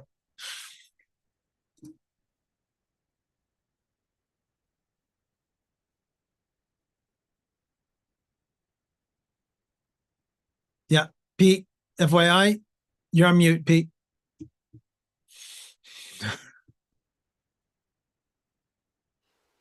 What's up, Robert? Well, what it's worth. So there I am. So you see under I'm in sound input, and the mix pre 3 is defined as my default input device, audio input device. You have two tabs, one for output, one for input. So input is the mix pre 3. And then if you go to, now I bet you it won't let me share my Zoom screens, will it? You'd have to back out, Pete, and then reshare again. I won't do that. Oh, no. You don't have to back out of the meeting. You just have to back out. Like when you share again, just make sure you enable the Zoom box, but you're fine. So if I share, just make sure you check the magical box and share, which everybody should know about if you do want to do a Zoom demo. I don't remember what the wording is, but it's basically saying that you can show the Zoom windows. Show the interface. Yeah, there it is. Share sound, optimized for video sharing.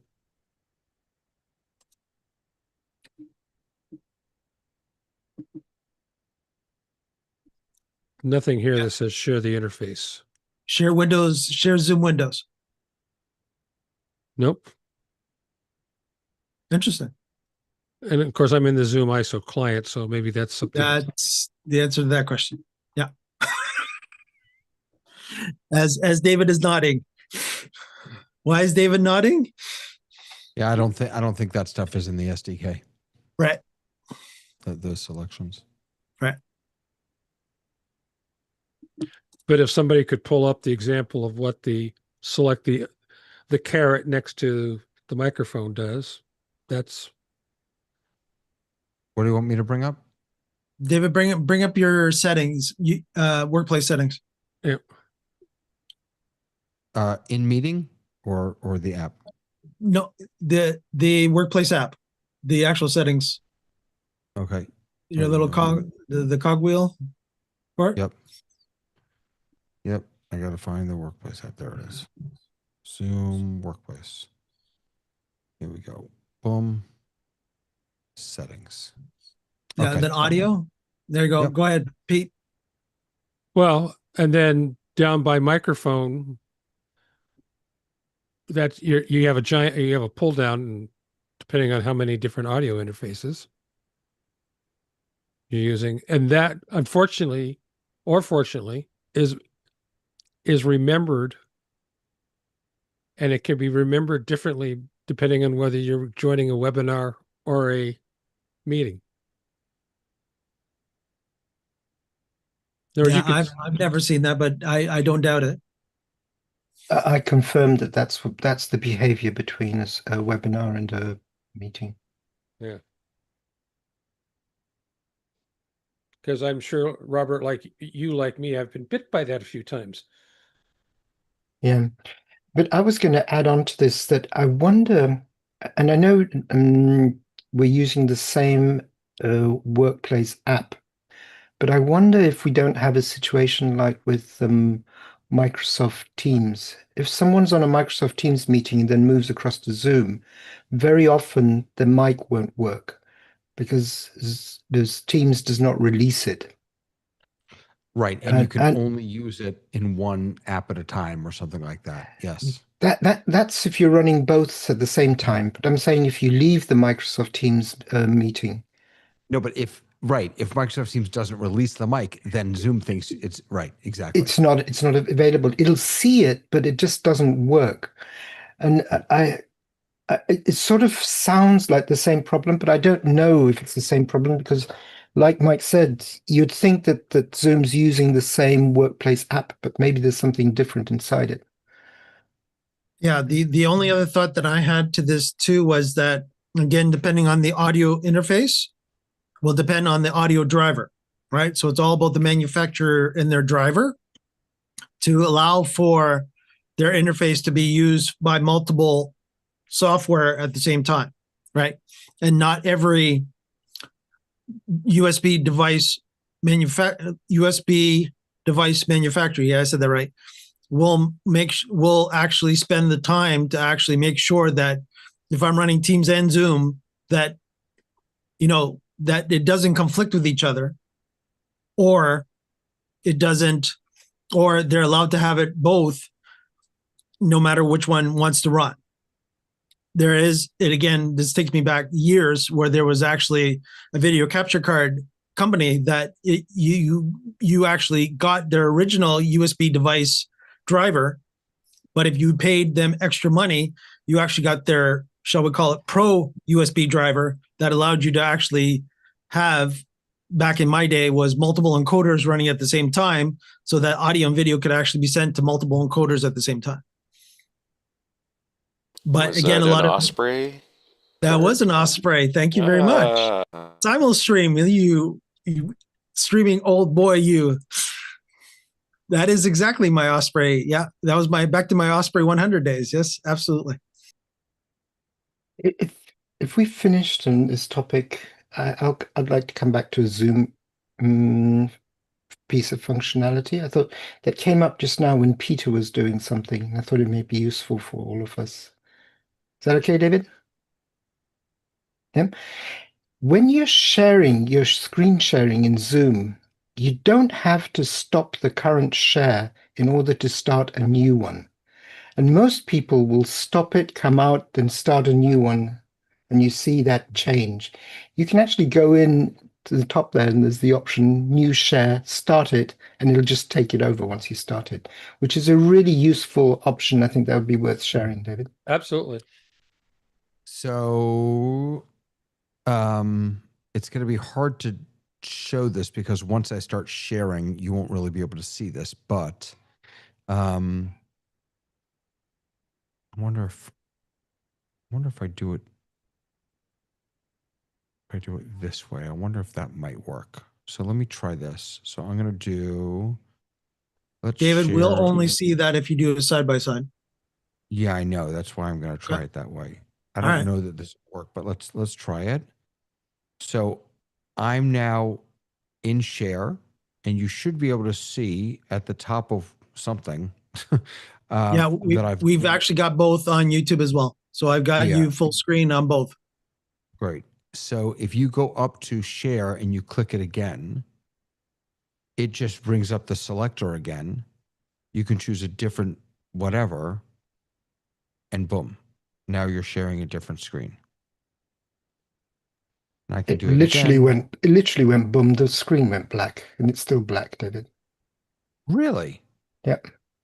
Well, that's interesting. Hold on, let's try this. I'm going to change to this. Now you got it. Mm-hmm. So I'm going to try one more time, share, and I'll choose desktop 1 again. Boom. Yep. No, that worked. Mm-hmm. Yeah. But so yeah, so you just it's sort of hidden. You don't know it, but if you just click the share button again.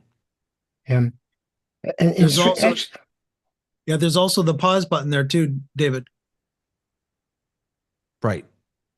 But I'm not sure that what did Pause that do? will Did that just turn off what pause will actually do is it'll pause the share. John actually uses that quite a bit with me, so I don't have to have multiple shares from him coming. So he'll pause it. It gives me the last frame when you pause. Now you can choose whatever you want the next share to be, and then start it up again and unpause, and then it's now that new share without stopping and starting share. But I like pause. I'm not sure that you need. Pause is a cool feature. But I don't get it. So it's like a freeze frame. It's a freeze frame, but I don't understand why would you hit pause if you want to change your share. If you want to change your share, why wouldn't you just click the share button? That's not what it's for, but because pause was designed for something else, David. Pause was designed that if you have someone who comes on with a PowerPoint with 2,576 slides in it, and he shows the first 200, and then he wants to pause and move on to the 567th, he can pause it, click through them, and no one will see him clicking through them, and then unpause it. Right. That's what was the idea behind that. What Mike is talking about, I think, is like an additional function or an additional use case of it. Right. Gotcha. That was an oddly specific amount of PowerPoint slides you picked. I do a lot of stuff for academia, and I can tell you I've yet to meet anyone above a professor level who has less than 2,000 slides, and he has one generic slide deck, and every talk he has, he just selects the slides he wants to show on the fly. I see 2,000 slides in the slide deck. I'm looking for a way to get out of there. Mm-hmm. Yeah, the only thing that's different over history is my dad was a medical doctor, but also a professor. And now I'm going to date myself. He had about 10 carousel slide racks he would carry around with him. Oh, the circles. Yeah. Yeah. But he never changed the slides in them. That was his standard. I still have some of those in my garage from my when I was a kid. I still have some. What were those? What was a name for those? What Kodak Carousel. Carousel. Kodak was carousel. it just a carousel? Kodak Slide carousel, yeah. Yeah. Yeah. That's the original source of the word slide, because those were slides, weren't How they? is it? Yes. Yeah. Oh. Nice. Is there anything I haven't seen anything new from there was a little update release notes which I saw yesterday. I think there was a tiny little update, not for everyone. Let's see what I can find. Yeah. David, while you're doing that, Brody did get back to us. He said during webinar fail when using Zoom audio tests on Zoom test page showed signal from mixed pre mics and presence of test audio output signal, but those didn't play out audibly. I think, oh, that was him talking to Tulloch about virtual audio devices built-in loopback or Mac OS. He was asking about that. Yeah. So the sorry. Yeah, no, I was just gonna. I'll just finish this one. The only thing that's in this release is we're getting a Zoom Hub button in mobile. So right now, what are you making faces for? So right now, on our, here it is, on the Zoom desktop, you have a hub button right there. Mm-hmm. They're adding that to the bottom of the Zoom app client. Can I give you some feedback, some production feedback? You really need a ticker tape for these breaking news things. Breaking news, mobile. It'll make it way more exciting. I'll work on that for you. Gotta make like a big deal out of these minor announcements. Don't challenge David like that. Hype it up. Hype it. You know I'll have one next week. So I know you will. Big breaking news. Ecamm has them, David. They're built in. Yeah. Ecamm has them. Memo Live has them. He's got the Rodecaster unit there. He can hit the button. Yeah, I'm just in. All right. So this is, let's go to this. So this is what it looks like now. David, yeah, we're small. I don't know what you're doing. I'm sorry. Yep. Sorry. So here's what it looks like now. So on the bottom, you've got home, chat, docs, calendar, and more. And then can I drag stuff? Oh, you can reorder. You can click reorder and drag stuff around. I wonder if Hub. So right now, Hub isn't even here. I wonder if they're just going to add it or if it's going to be stuck at the bottom. They'll probably just add it. Can I be sexist, David? Which one? What did I do? I know why they got the hub in there. It's because us men were fed up with just having access to Wi-Fi. So we decided we needed a hub. Or a hubby. We needed a hubby in there because we had the Wi-Fi in there already. Oh, white. Oh my gosh. Wait, stretching. Hold on. Cold beverage. I feel like you might get some points withdrawn for that one. Yeah, there was. That's right. There was 2 points ago that was rewarded to Robert. I remember that. I just we have to take both points away, but I'm pretty sure there's some negative points there. Does anyone enjoy using Zoom on mobile? I don't. I do it, but I don't enjoy it. Yeah, if I'm on the way home and I have to, if I'm driving home, sure, I'll use it. Other than that, I would never choose to. There's so many people trying to use it on iPads and stuff, and then they're always frustrated. It's just like, if your meeting's important to you, like, why aren't you on a computer? Oh, speaking of that, I had a thing on Wednesday. Someone did not have the raise hand anywhere. They looked in. I told them to look in the React. Maybe it's because it isn't like, sometimes you can not have it broken out, maybe, I think. But what was he on? What device, David, are you referring to? I don't know. I want to say iPad, but I could be wrong. But they did not have the raise hand, and it wasn't under more either.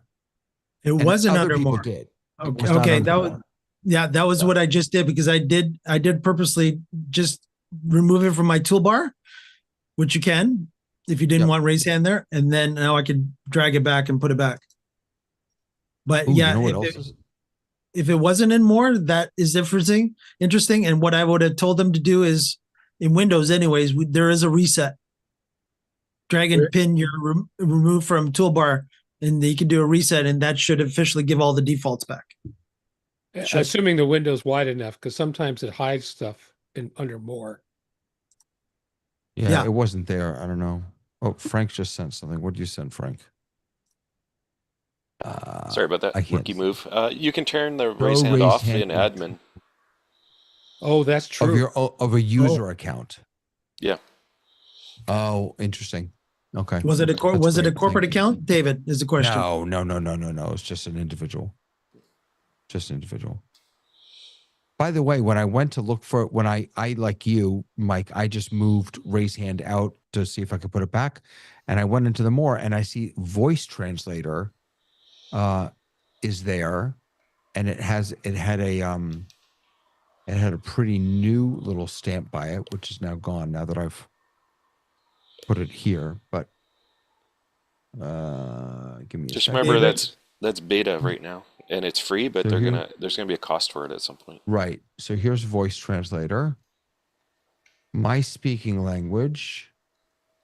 Yeah, David, you've got the media enhanced turned on. Yes.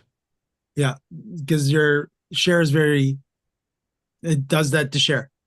So your share is out of focus right now. Okay, Your Robert. video is out of focus. I mean, you speak Polish, I assume. So maybe you could get some voice translation going on here. See how it translates. Okay, let me see. Just give me a second. I just heard. I don't know if that's one of the supported language. They don't support every language right now. Okay, wait a second. My head just exploded.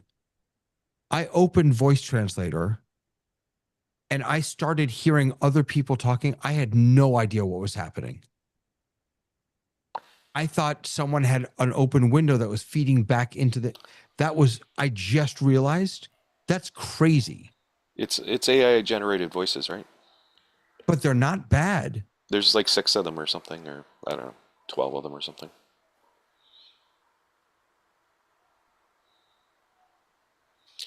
What language are you listening to? I just changed it from English to Japanese. Hello, David. How are you today? Hold on, let me try. I'm going to try Hebrew to English. Oh, they don't have Hebrew. Do you have Polish? I can speak Polish. They don't have Polish. English, Spanish, Japanese, Chinese, and French.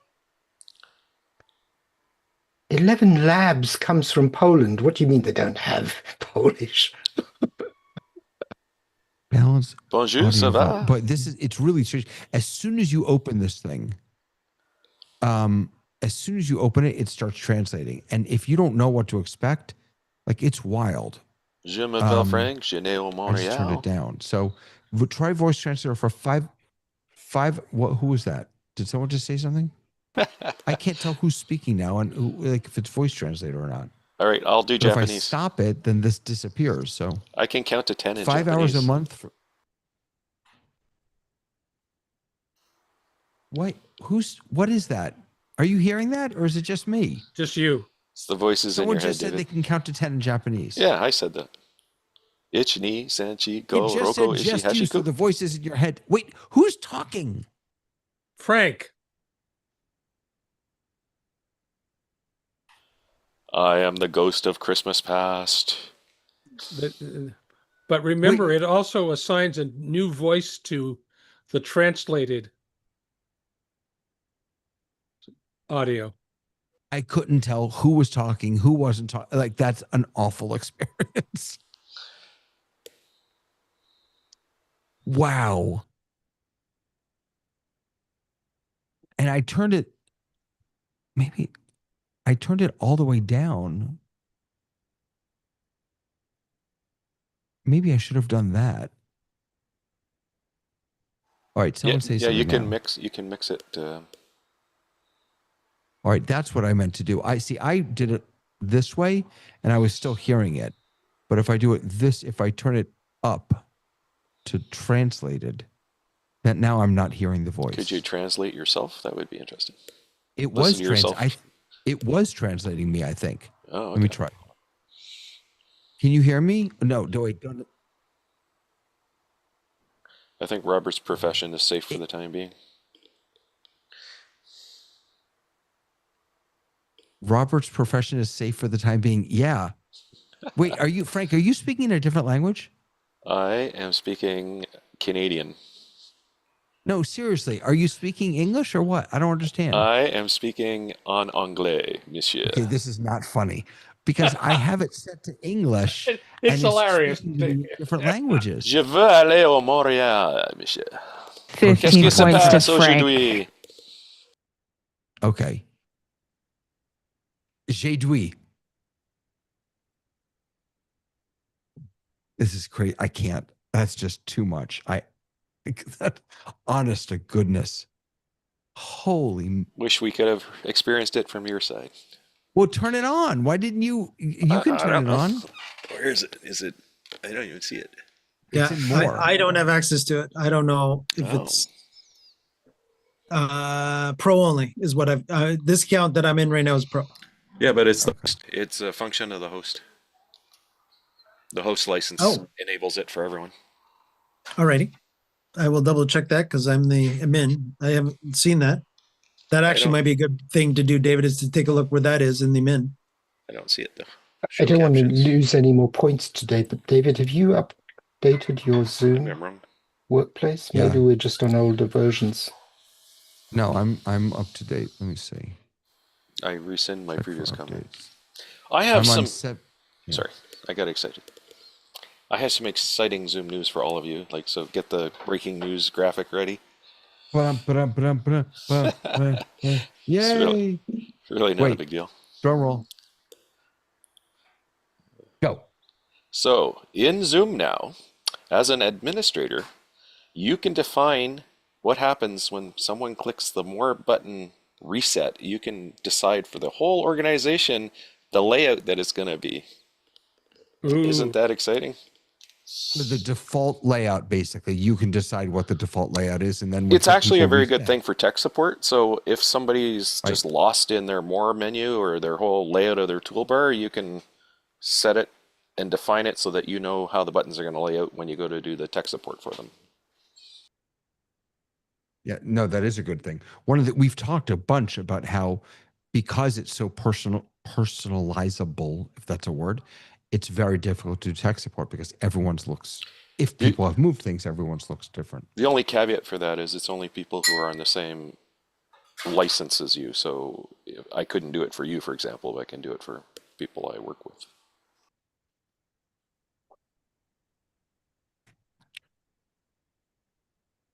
All right. I have found voice translator on the back end. There is a setting for it.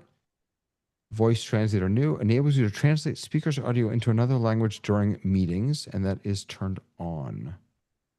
So, oh, but wait, I'm not in. I mean, that's the admin account. I wonder if there's a what do you call it? A user setting. Let's see.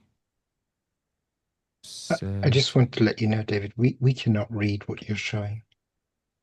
Yeah, I know. Sorry. Yeah, it only seems to turned be on when you for go the- into Ecamm and you're doing full screen for some reason. Well, it's also, I mean, the text isn't ridiculously small. So if I were to, make it bigger, yeah, it's on. So I have it. I don't know why other people wouldn't have it. That's interesting. What version of the Zoom workplace are you on? 7 point. David, that's about 20 years ahead of time. 7.0.0 77593. It's the latest one that I can find. I put the supported languages in the chat if anyone speaks any of those. You put what languages? The currently supported voice translation languages: English, I Chinese, didn't have all Japanese, those. German, French, Russian, Portuguese, Spanish, and Korean. I don't have all those. I have. I'm just going to start again. I've got English, Spanish, Japanese, Chinese, and French. I don't know. That's all I have. Maybe it's regional. You know, when it's beta, now I sometimes they can't don't hear roll you. everything. Why can't you What's hear me? happening? Hold on. Right. I got. No, I think Sorry. it was me. Oh, It was okay. me. Anyways, I don't know. Maybe it's like rolled out regionally, like different Yeah. places have when they do this beta stuff. You don't get everything everywhere at the same time. I don't know. Yeah. And I have two voices. I've got Eric and Lily. Those are my two options. I wish I could play it back Eric for as you. in Eric, the real Eric? ERIC. Oh. The Eric? Who's the Eric? Eric the Half-a-Bee? That's from Monty Python. I wonder if I could play this. I don't think I can play this audio back for you. Robert, it's No, Eric okay. from 11 Labs.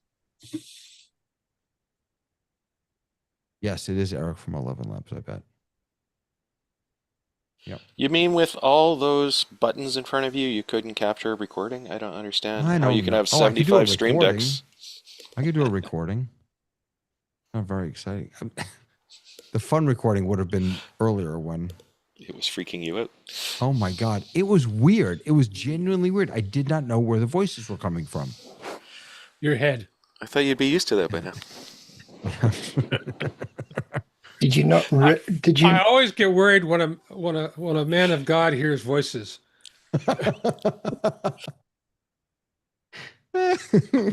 Now let's throw the extra caveat on top of that too. Turn the spatial audio on too, Dave. Let's go. Oh, right. Yeah, exactly. Let's go. Yeah. David, were you actually hearing Eric's voice? Yeah. Oh, yeah. It was translating. It's translating everything in real time. Yeah, but was it my question was it Eric's voice? I'm referring to the CEO of Zoom, Eric. Oh, No, that I Eric. don't know. They should have a narcissist voice where you record yourself and then that's the voice for all the voice translation. Wait, let's try this. I'm going to try and do a screen share. And where the hell is screen share? God, I can't see a thing. Okay, I'm going to try and do a screen share. And I'm going to share this screen and I'm going to include sound. And we'll see if that works. So bear with me for a moment. Okay. Oh, goodness gracious. All right. Take.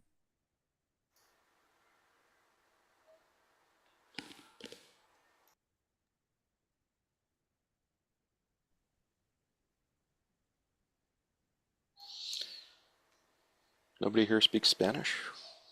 But Frank, you know, you talked about... Talked about what? You talked about, you asked about, you mentioned people should record their own voices. We did some work. Oh, David's sharing. Wait, can you hear me at all? Yes. Okay, good. So so it's turned on now. So you guys go ahead and speak in French and we'll see what happens. My French is terrible. Je m'appelle Frank, je né au Montréal. Je veux aller, oh, I don't know, somewhere. I don't know where I want to go. Here's Eric.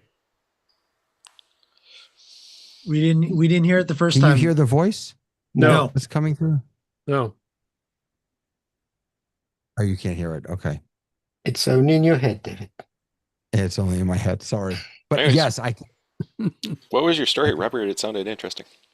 We did some work with Synthesia, and we produced some videos for some sales management staff that they made announcements out to literally the whole world in different languages, and they pre-recorded their voice, so they were actually speaking the foreign language with their own voice. That's cool. And you know what happened? The feedback we got is that people didn't believe, they didn't trust the message because they didn't believe that the person could speak the language. Mm. It's a very interesting concept, and it's a really something that that'd be a good study for like a university paper or something. It's an interesting form of cognitive dissonance, actually. It is. It is better. People will listen to the message if they see captions or hear someone interpreting, and they'll believe the message more than if the person speaks their language. So there's a challenge there that has to be dealt with. I'm a cynic, so I don't believe anyone anytime, so it's easy for me. Well, Zoom has voice print, right? So, I mean, it wouldn't be too hard for Zoom to allow you to use your own voice if they felt like doing it. Mm-hmm. Yeah, to me, it'd be probably, Frank, how they would liaison with 11 Labs, right?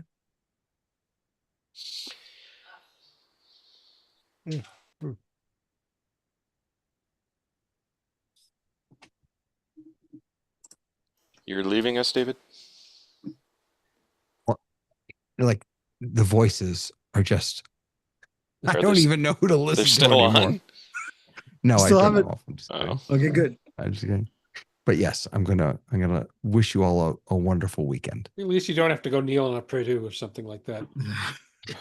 David, just before you run off, could you share one piece of information, please? Because this week I noticed that I'm starting to run out of memory on my Mac. And the biggest consumer of memory is the Zoom Workplace. Are you seeing that as well? That's interesting. So my CPU usage right now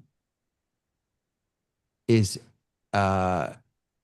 Zoom is using about 6%, a little less than 6%. Not CPU, he said memory. Sorry, memory. Zoom is using 2.9 gigs right now. But is there anything using more than that on your computer? Ecamm Live is using 3.6.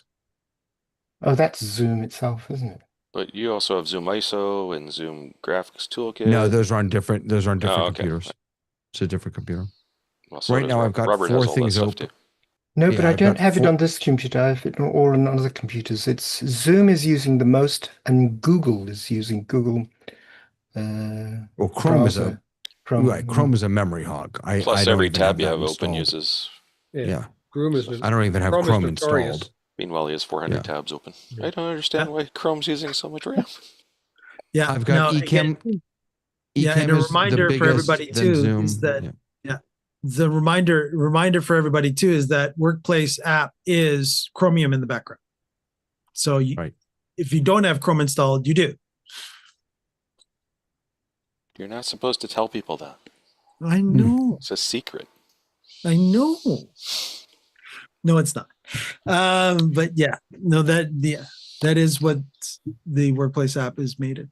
But very importantly, Robert, David, if you leave the meeting and the voices continue, seek medical attention. I will. Robert, are you seeing a lot more than 3 gigs on yours? No, I'm at 1.5, but I've got Oh, so vanilla you're- Zoom. I've got vanilla Zoom, nothing else. That's what I'm using also. I'm on vanilla Zoom right now. But you had Ecamm as well, didn't you? I have Ecamm open, but it's not in Zoom right now. I'm Okay. using just the virtual camera. Yeah. Okay. Well, it just shows that that new version takes up a lot more than my old version. I'm still on 6.7. Oh, Still waiting for an Ecamm deal. Any Ecamm deals? they have one once a year, and if I remember correctly, it's like over the summer. So, yeah, grab it. It's usually like 40% off. They have really nice deals. Is that like once you get that, is that forever? Or is it 1 year? I think it's probably for the year. Yeah. All right, folks. Thanks, David. Have a good weekend. Bye. Take care, David. All right. Oh, will David see me actually hit the button? Because David always likes me hitting the button. Let me see if it works. Yes, I will. I see it. I Look see it. I it. love it. There you go. That looks very Pixar, your avatar. It does. That's because And, it's a and way picture. too It's chubby. 'cause You're not that chubby. I'm a little. I'm You're almost not that chubby. Thank you. Yeah, and if anybody has any questions on YouTube, do let us know in YouTube chat, and I will relay it to everybody over here. And I was able to sneak that in before David left, so he liked it. Good, cool. I have a question. You have a question. Absolutely, Frank. You know all the, subways and underground metros and things? You know that voice that tells you you're arriving at platform 3? I want to be that voice on all these trains. How do you get that job? You know the manufacturer of the equipment. Yeah, you probably have to know someone or be related to someone. Actually, when you raise that topic, if you go onto YouTube and you search for voiceovers of popular sounds, you'll see all the people who do the Nokia original sounds. They're all there. It's really cool to put a face to those That's sounds. neat. My favorite was, though, there was a episode of Big Bang Theory where they had the actual voice of Siri. Oh yeah, that lady. Yeah. They had the actual actress who did the voice of Siri on there, giving Raj a really bad time. Very cool. Very cool. But yes. And then there was what was the Canadian actor's name who was the voice of Hal? He was a Canadian actor. I can't do that, Dave.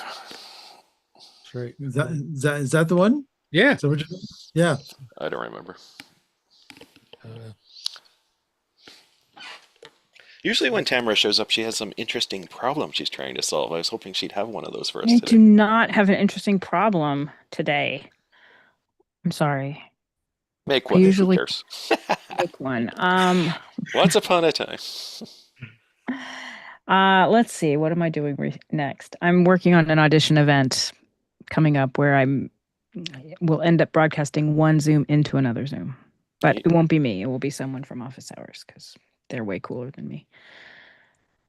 So yeah, I'm only working on events that I've done in the past right now. So there's nothing exciting happening. You have a time machine. You work in the past. I like that. I know, exactly. It's like I like repeat business is really what it comes down to.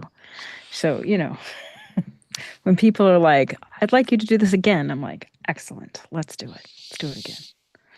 Douglas Rain was the guy I was thinking of. There you go. He was a Canadian actor who most famously was the voice of the HAL 9000 computer.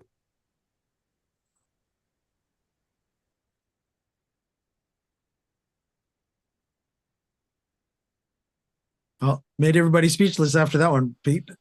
Okay, cool. No, that's yeah. Again, when it comes to the voiceover stuff, there is such an industry, as Robert knows, when it comes to voiceover and sign language. And, the other one too, that I'm getting more and more involved with myself, just because of my involvement with Hershey, is the blind community, where, again, they have screen readers all the time. And again, there's the infamous screen reader voices as well. So they definitely have voices in their head all the time. Frank could be a screen reader voice. That's very soothing. You've got a soothing voice. As Frank Are you told saying that I have a face for radio? No, but I mean, The radio comment is going to be true, though. That Frank, nicest thing anyone said to me today. If you're asking about voiceover, so I'm just saying. When I went to broadcasting school, we had to do radio, but I stuck with television. Right. Me too. Did you have to learn how to change tubes too? How? The production of television shows, not the production of TV sets. Right. Yeah, that's a little different. I always remember my late father-in-law, who also worked for IBM, saying they used to diagnose computers back in the 50s by opening up the cabinet, walking inside, closing the cabinet, and seeing which tube was not glowing. The first, I tell, well, he was great grandkids, but I tell my grandkids that, and they say, walk inside? Yep. A computer used to be the size of a fridge. Well, even then, that was a baby one, right, Pete? Yep. We had in college, we played a trick on a bunch of grade school kids who were taking a tour of the data center at A&M. We stuck, those school desks where you sit inside. It's got the little wraparound desk in front of you. The typical. It would fit inside one of the interframes of the mainframe on campus. You just had to carefully push some large cables out of the way, and then we sat somebody in there with an abacus. And so when we brought the grade school kids through, we'd say, "Well, how does it work?" And we'd open the door, and here's a guy with an abacus. I helped move, me and about 8 other people moved a Cray supercomputer that was being put out to pasture. It took about 8 or 9 of us to carry it out of the building. And we had to take the doors off and everything else off. What vintage? It was probably from the late 70s or something. Did it look like a giant love seat? No, it looked, about the size of a refrigerator, like a double door refrigerator. Oh, so that was a Cray 3. So because the early Cray 1s and 2s literally looked like an airport love seat, or if you look from the top down, like almost a closed C, with all the power supplies. You could sit on the power supplies. They were a nice padded bench seat. Okay. Never saw one. Brody was actually telling us too some trivia in YouTube. He says New York City's subway main voice is Bernie. Let me see if I can actually say the last name there. Wagon Blast. Now Bernadette Wagon Blast. Sounds like a stage name to me. I'm an actor. That's my stage name. Lesbian. Wagon Blast. Wagon Blast. All right. Cool. Thanks for that, Brody. That's cool. Did a lot Anybody of westerns. Else? Yeah. Is that, yeah. She was in a lot of westerns. Mm-hmm. Cool. All right.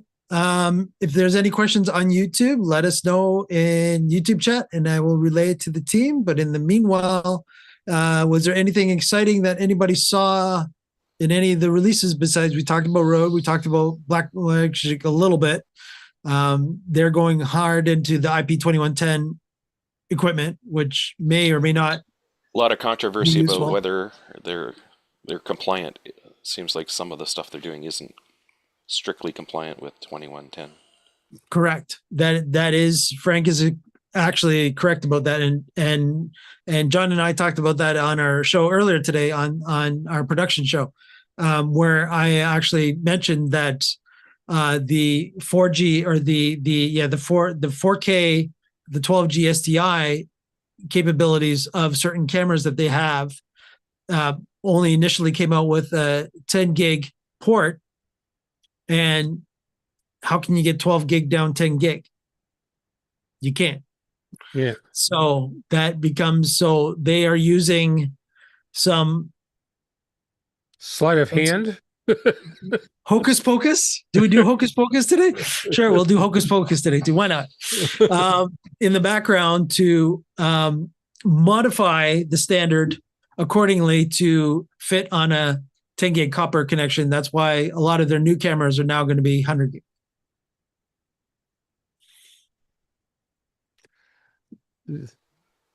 You put the thing I thought was interesting was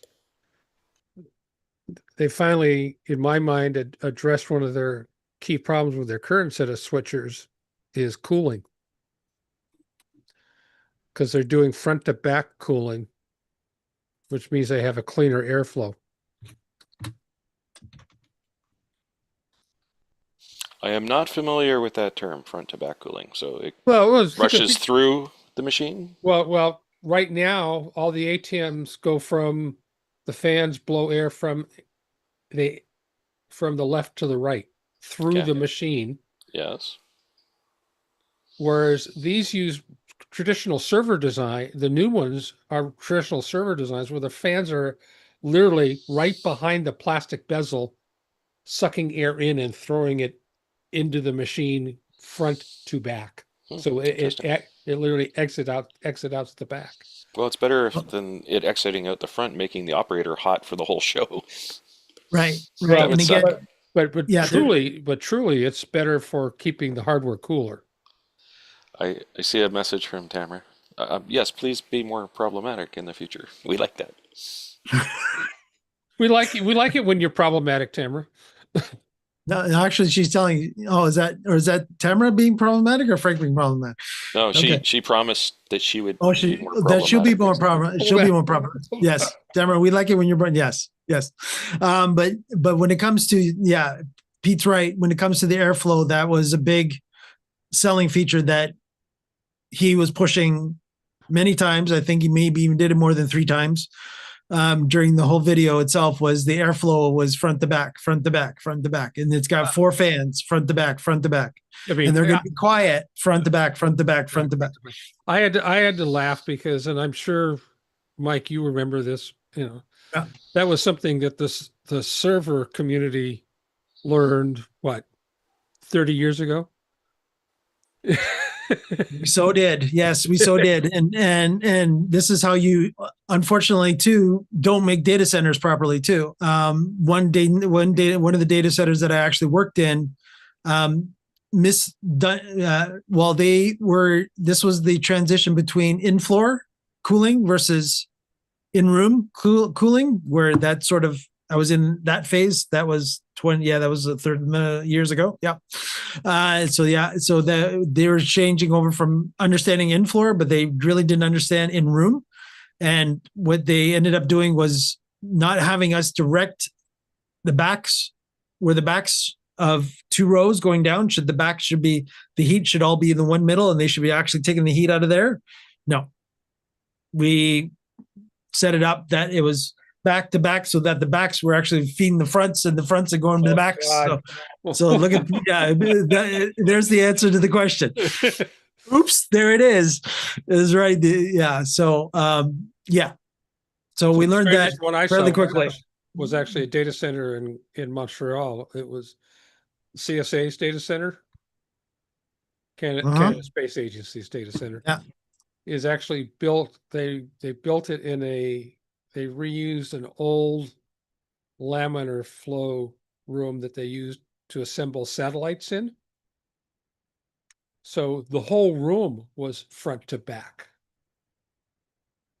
The airflow literally, it was actually inside out, because the way the laminar flow was set up was it was positive air pressure inside the machine room, and you opened the door and all the air would come out in your face.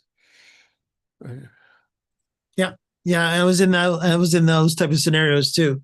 And again, that was more the fire suppression reasoning. So no cell phones in the data center, because you'll set off the fire suppression. The positive, again, you wanted to contain as much of no dust as possible inside the actual data center, because heaven forbid dust and electronics don't like each other. My favorite was, it's when I was working in the IBM lab in Poughkeepsie, but Transport Canada built a brand new data center at the Ottawa airport, right in there, and it was having random failures, and they couldn't figure out what was going on.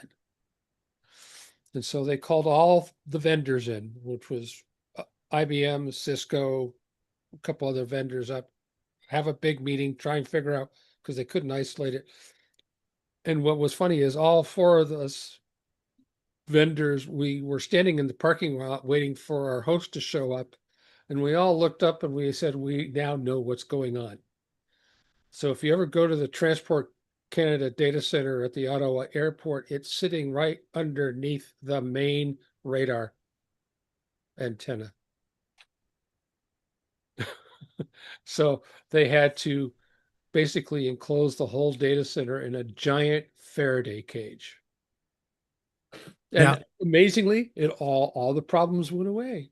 But sure enough, that high-powered it was ground radar. It wasn't the radar for controlling the airplanes in the sky. It was for looking at the airplanes on the ground. So it was pointing down right on top of the data center. Yeah. Yeah, and that's a perfect example too of frequencies.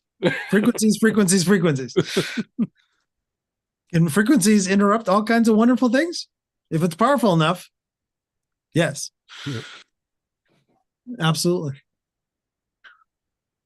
All right. And Robert, how's your testing been? I know that you were testing all show, and verdict is? There is no verdict. I Uh-oh. gave up at a certain point. I Uh-oh. stopped testing. Because what I really wanted to do is get enough people in the Zoom tiles just to get Right. what I've been trying to figure out for testing purposes how to do that. And I learned today that you can actually predefine a folder with images that will be put into all of the Yes. slots that aren't occupied. So that's really cool. So that's going to I just allow wish, me to. I just wish that they'd give us the option of taking that, what do they call it? The blank space Mhm. Having no tiles behind that. with no tiles behind it, because that would make it really interesting to me. Yeah, but for this use case that I was talking about, if we've got about 1,000 people, and I was just thinking about it, and you have more or less the same grid that David had today, which is 1, 2, 3, 4, 5, 6, 7, 14 plus 6, about 20 people on the screen. If you want to, not everyone will have their camera on all the time, say 75%, that's 750 people rotating out of that 20, so you'd have to loop them pretty quickly. So you'd be looping them. I think the minimum on Zoom tiles is 1 second, so just keep it on the minimum. I used tiles the other day for a group that it was only 8 people. It was a webinar, but it was only 8 people with an interviewer and 7 panelists. And so I had Zoom ISO bringing in the active speaker and tiles bringing in the non-active speakers on the same screen, and then throw the switch on tiles to say, don't show the active speaker. So when the interviewer was talking, she was in the bigger box, if you will.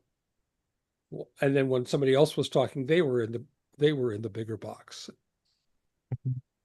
Not a bad implementation, Pete. I like that. And, I like and the it sound was of that. and it made it, from my perspective, I didn't have to push any buttons once it started. Right. Because everything was built out because Zoom ISO was taking care of it and Zoom Tiles was taking care of everything else. That's right. Yeah, that's a good one. That actually would be really interesting to even see on a projector too, Pete. Did you happen to do that?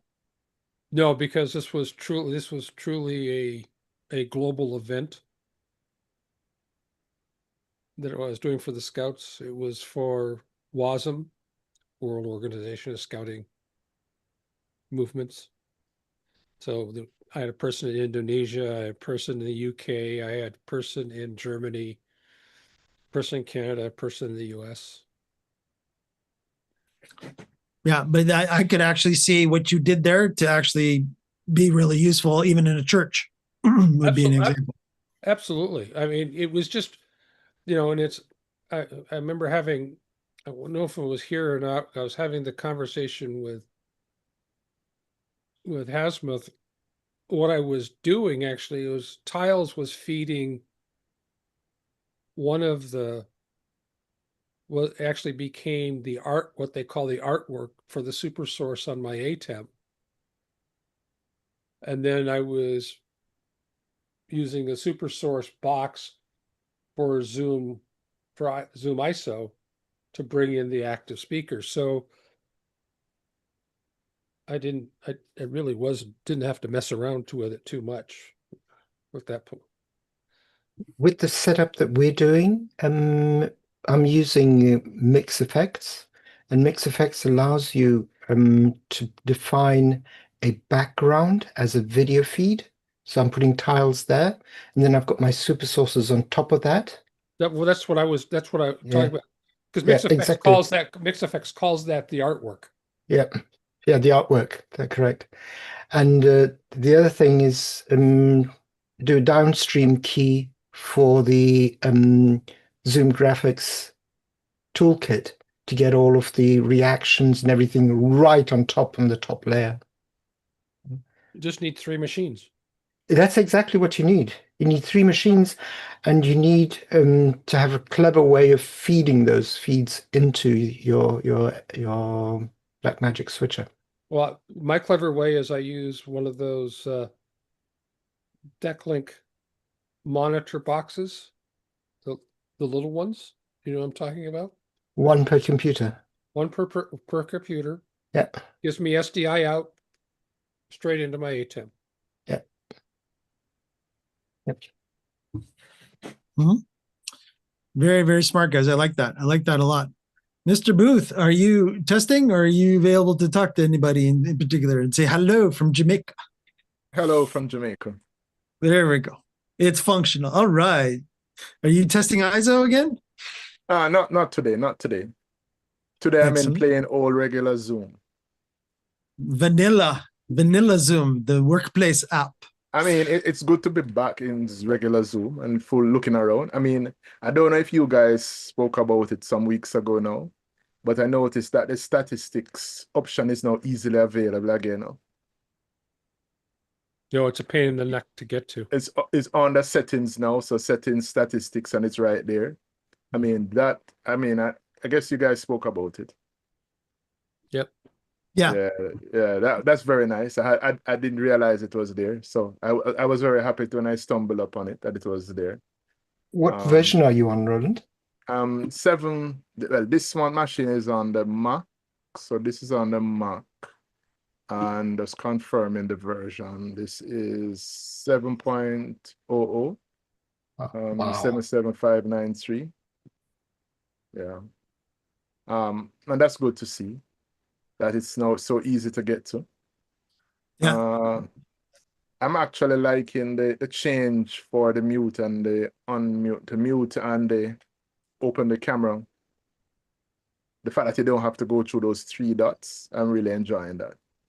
It's a lot easier now, as a host, that is. When you want to unmute or request persons to unmute, you just do that and starts the process. So some little changes that I've really liked. I think they're useful. Yeah.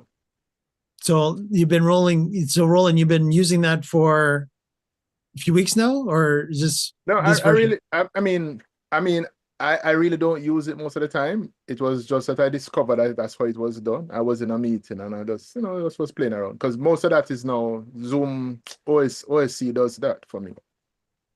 But just discovering the change now, that is so much easier, because that step where you had to click on the 3 dots to then ask somebody to start their camera before it's a lot easier now. OSC does it, so it's just nice. I'm happy for those little changes. So you go back and look and say, yeah, those changes are nice. So is there any convincing that we can do from you, Roland, to Robert so he can come up to version 7? I would say to him that it's time to go. Robert, it's time to go. Okay, see you guys. It has been stable. It has been stable. Haven't really seen any crashes or any misbehaving. It's just been behaving well. And the features are really nice, smooth. It's been very smooth. I like the dynamic gallery, the option. So, you have the multi-speed dynamic. That one is really interesting and works. So, I mean, it's just, I must say, it's starting to feel very polished. Before, Zoom had this rough thing about it. Functional, don't it was functional, but had this rough feel about it, but it's starting to feel very, very polished. There's a polished feel about it. Roland, when you say that, the first thing that comes to my mind is my version of Zoom feels very polished once I move across from MS Teams. Yeah, very true. No, yes. I won't bring that. I mean, no. I mean, let me tell you, a simple thing that Zoom does well that Teams just has not resolved yet is, so you're in a meeting and all of a sudden somebody has their microphone open in Teams. You cannot find that person. You cannot find that person. You have to go through the whole list. To find that person. I mean, and it's a simple thing that Zoom does very well. You know it's going to be either with the co-host or just after the co-host, you can find that person. Immediately, you know. And then, of course, you know, there's easy option. There are things like mute all and everything. But a simple thing like that, Teams just, and for Office thing, it's surprising that they haven't fixed it. It's a simple thing. Well, I think it's a simple thing. Yeah. That No, they should. it's a simple thing, Roland. Don't under. Yeah, it's a simple thing. Yeah, I was forced to be on a Teams meeting last week, this week. Mhm. You can tell how much I'm traumatized because I was there, and it wasn't pretty. It wasn't pretty at all. I was trying to get the layout to actually look Zoomish. Well, that was just forget it. That wasn't happening either. I was better off to be in the browser than I was in the client. That was the other thing. Yep. I tried both on purpose. The browser was better for me than the client. Better experience. I mean, we live in, our office lives in Teams for all our meetings, and I prefer the browser. The client is just a pain. It's just a pain. Yeah, and even just chatting with some of my old Skype contacts that have now transferred to Teams, it's not the same. It's not Skype anymore. Even that functionality anymore is that part's disappeared too. Teams and Skype, worlds apart. Worlds apart. Different. But different. Yeah. Used to be a huge fan of Skype, and of course, many of us, that had been doing this for many years, we've trusted Skype. There was even, Zoom ISO. A lot of the Zoom ISO functionality that's in version 3 has been in Skype for years, that way. And there's been there was a special version of Skype that was especially made for broadcasters. Right. And it was built similar to what Zoom ISO version 3's got, that functionality where you actually have the preview and you can choose how you're routing that out of that special Skype, and you could actually have people call in all the time, and that in each individual correct, Frank, Skype TX, which is, and that was they were basically individual calls. So you didn't actually need to be where Zoom right now is one meeting and you have all your users. You could actually have in Skype TX, each one could be an individual call. So you're not actually needing to have 5 people in the call and then break it out. You actually, each Skype TX each one was actually its own video call. And so you didn't have to worry about having everybody come into a meeting, somebody talking over the top of each other because their microphone's open, et cetera, et cetera, et cetera. Skype TX was still very, that's why still until it actually physically got shut down, the broadcasters lasted to the very last day using Skype TX before they was like, until Microsoft actually did physically pull the plug that day. People were still bringing people in via Skype. Yep.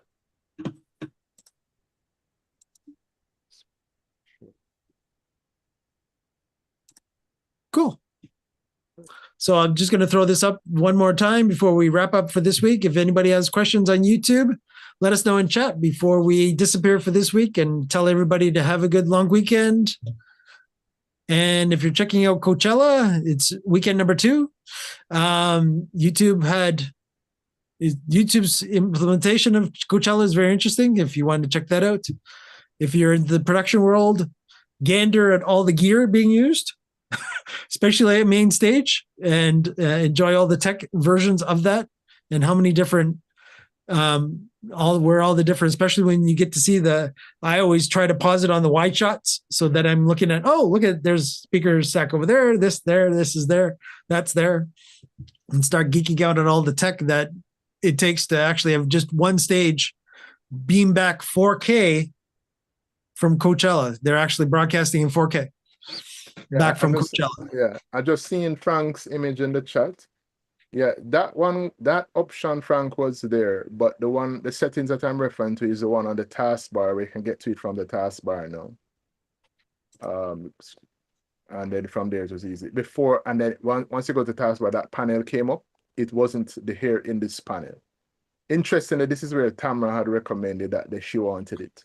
So they have put it exactly there. So I guess Andy is listening to Tamara. And it ended up right there in that. Yeah, and he pushed it up the chain. That's it. Right in that Excellent. panel. So where you can find it. So it was very nice to see it. Yeah. Very, very cool. Robert, anything else? I did go ahead, Zoom Robert. Yeah. Zoom ISO. I did see the cropping now and updated my version to the latest beta that's available, and I do see the cropping. Works pretty good. So it's another nice little feature for them. So that works. Roland, what version is that? Go ahead, Robert. 3.01.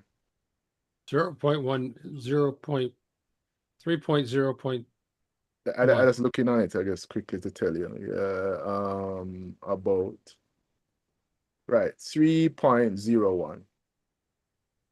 3.0.1. Sorry. Right. Yeah. Roland, just tell me, when do you want to use the cropping function in Zoom ISO? Because I'll tell you why I'm asking the question, because I usually bring the feed in and then crop it in the place where I'm going to switch it. And I'm just thinking now, why would I want to crop earlier? That I haven't figured out. I was just experimenting. I just thought you had a use case. Okay. No, I haven't had a use case. I mean, when it was, I think somebody mentioned it, and I said I would just check it and try it. And so I did, and it was pretty easy to do and use it. But I can potentially see some use cases, for example, where you're working with a talent and you can't necessarily get them to move something from the background that you want out of the background. And you can basically reshape what you want because it allows you to do different cuts. So it's not just the aspect ratio isn't fixed.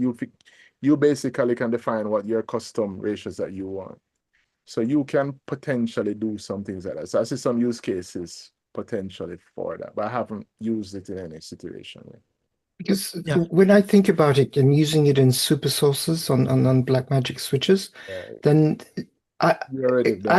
you're switching from a big layout to a small cut, and it's cropping for you. It's cropping it for me, exactly. But you're feeding in the full uncropped feed. But Zoom ISO is cropping it before it sends it to you. Right.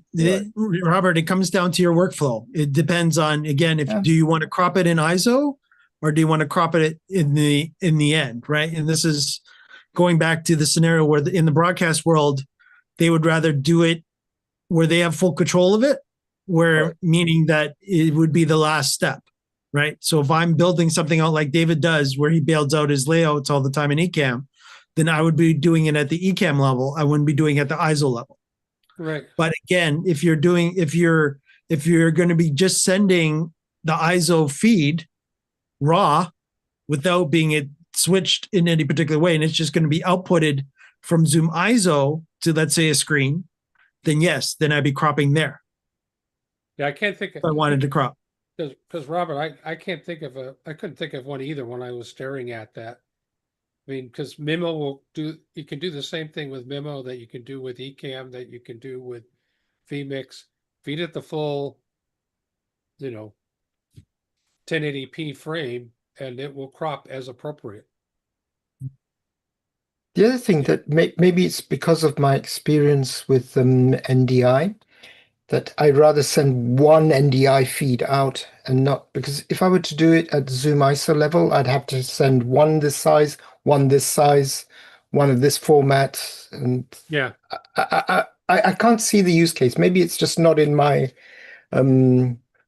workspace at the moment. No, Robert, very, very, very smart. Very, very smart. Because again, you're right. So now ISO, by doing the cropping, if you still wanted the full size, but yet you wanted the crop version, yes, you're going to have double the bandwidth now on the network because now you're feeding double NDI on the network. No matter what, if you're using HX or full NDI or whatever flavor that you're sending from ISO, it's always going to be that you're still going to use that amount of bandwidth on the network for no particular reason, right? In your case, where you're actually going to be able to, it's, if you're basically, it comes down to that end source of when it leaves ISO, what is this video going to do? And what is it going to go into? And if that into doesn't have any capabilities of cropping, then I would crop in ISO. That's basically what I'm saying is that. So if you're doing like, let's say you're taking right out of Zoom ISO to IMAG, right? I don't say we should ever do that, but you could. Then I would probably crop that for IMAG if you wanted to crop out some of the background for IMAG, right? That would be the only example that I can give, but Pete's right. You're right. There isn't that much functionality for it, but it's still good to have in a pinch should you need it for something. Because all of a sudden something can come up last minute. Like I'm saying, all of a sudden you want to put this person up on IMAG, great. But you've got your Thunderbolt hooked up to a Blackmagic Decklink quad. You could actually then bring that SDI out and hook it up to a projector on the fly. And now you can actually just have the projector full screen on that person the whole time, Right. behind you, beside you, right? Yeah, I understand that use case. So that would be, but that to me, that would be sort of like a last minute, client all of a sudden comes to you and says, I need to do this. At least you would have that capability that if you don't need to bring it into the switching of what you're switching already, and you just need to throw it up, that would be one use case that I would see. I mean, there's this straight zoom in though. You can zoom in can possibly be useful. So if you wanted to zoom in slightly, for example, you want to, make the headroom just a little bit better. The zoom, I can see that easily being helpful. So you don't have to even say anything to the talent. You just zoom in a little bit and that's it. Yeah, just take into consideration, of course, you're digitally zooming because your optical is what they have control of at site. So automatically Zoom ISO is just manipulating it as a digital zoom. But yeah, that Roland's right. If you wanted to properly get everything framed properly using, I wanted to say the Fenwick framer, but it looks like ISO's got its own equivalent to the Fenwick framer in there now too. So you could potentially frame the person properly with that quick overlay in there before it leaves. So if you wanted to, Robert, make sure that for whatever reason they can't fix their camera for whatever reason, you could always then frame it that way in ISO before it leaves so that you don't have to frame it in your software or Blackmagic and such.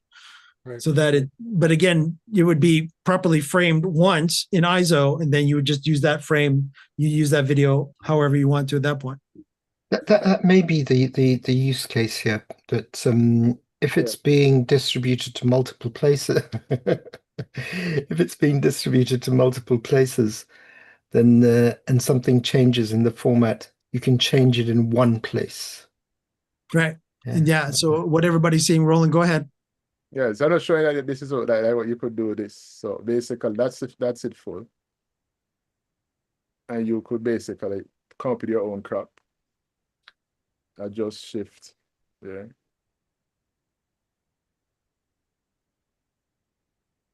Basically, and there you go.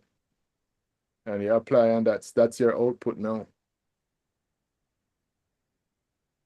Those eyeglasses are scary. Yeah. But yeah, that's a good one, Roland. That's absolutely perfect.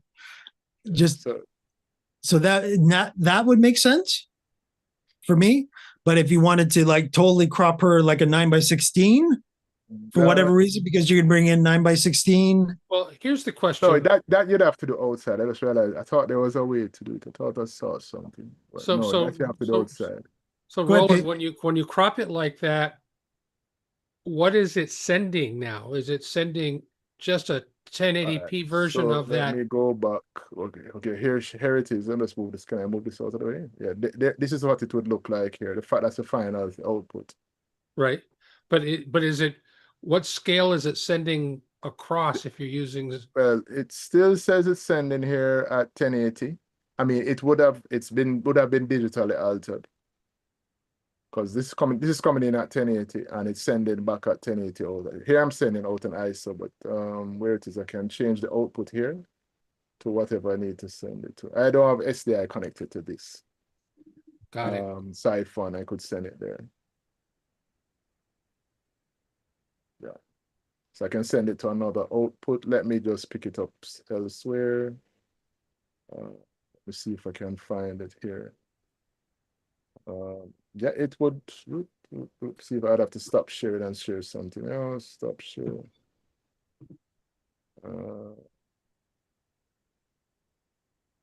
Stop sharing a bit. Yeah.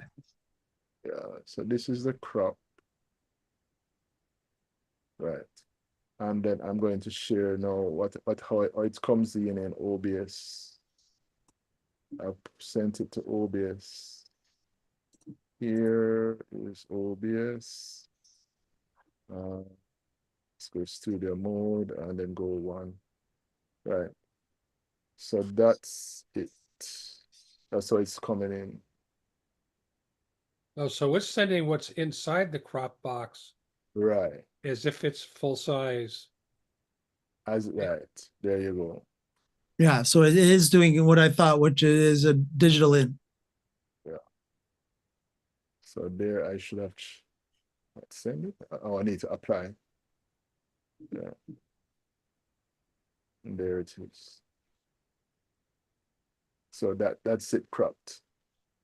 Yeah, you're actually cutting off the top of her hair. No, that's deliberate, right? Just to show that it is actually working. And then back out. Apply. Yeah. And that's it. So it seems to do what it should be doing. Let me go back.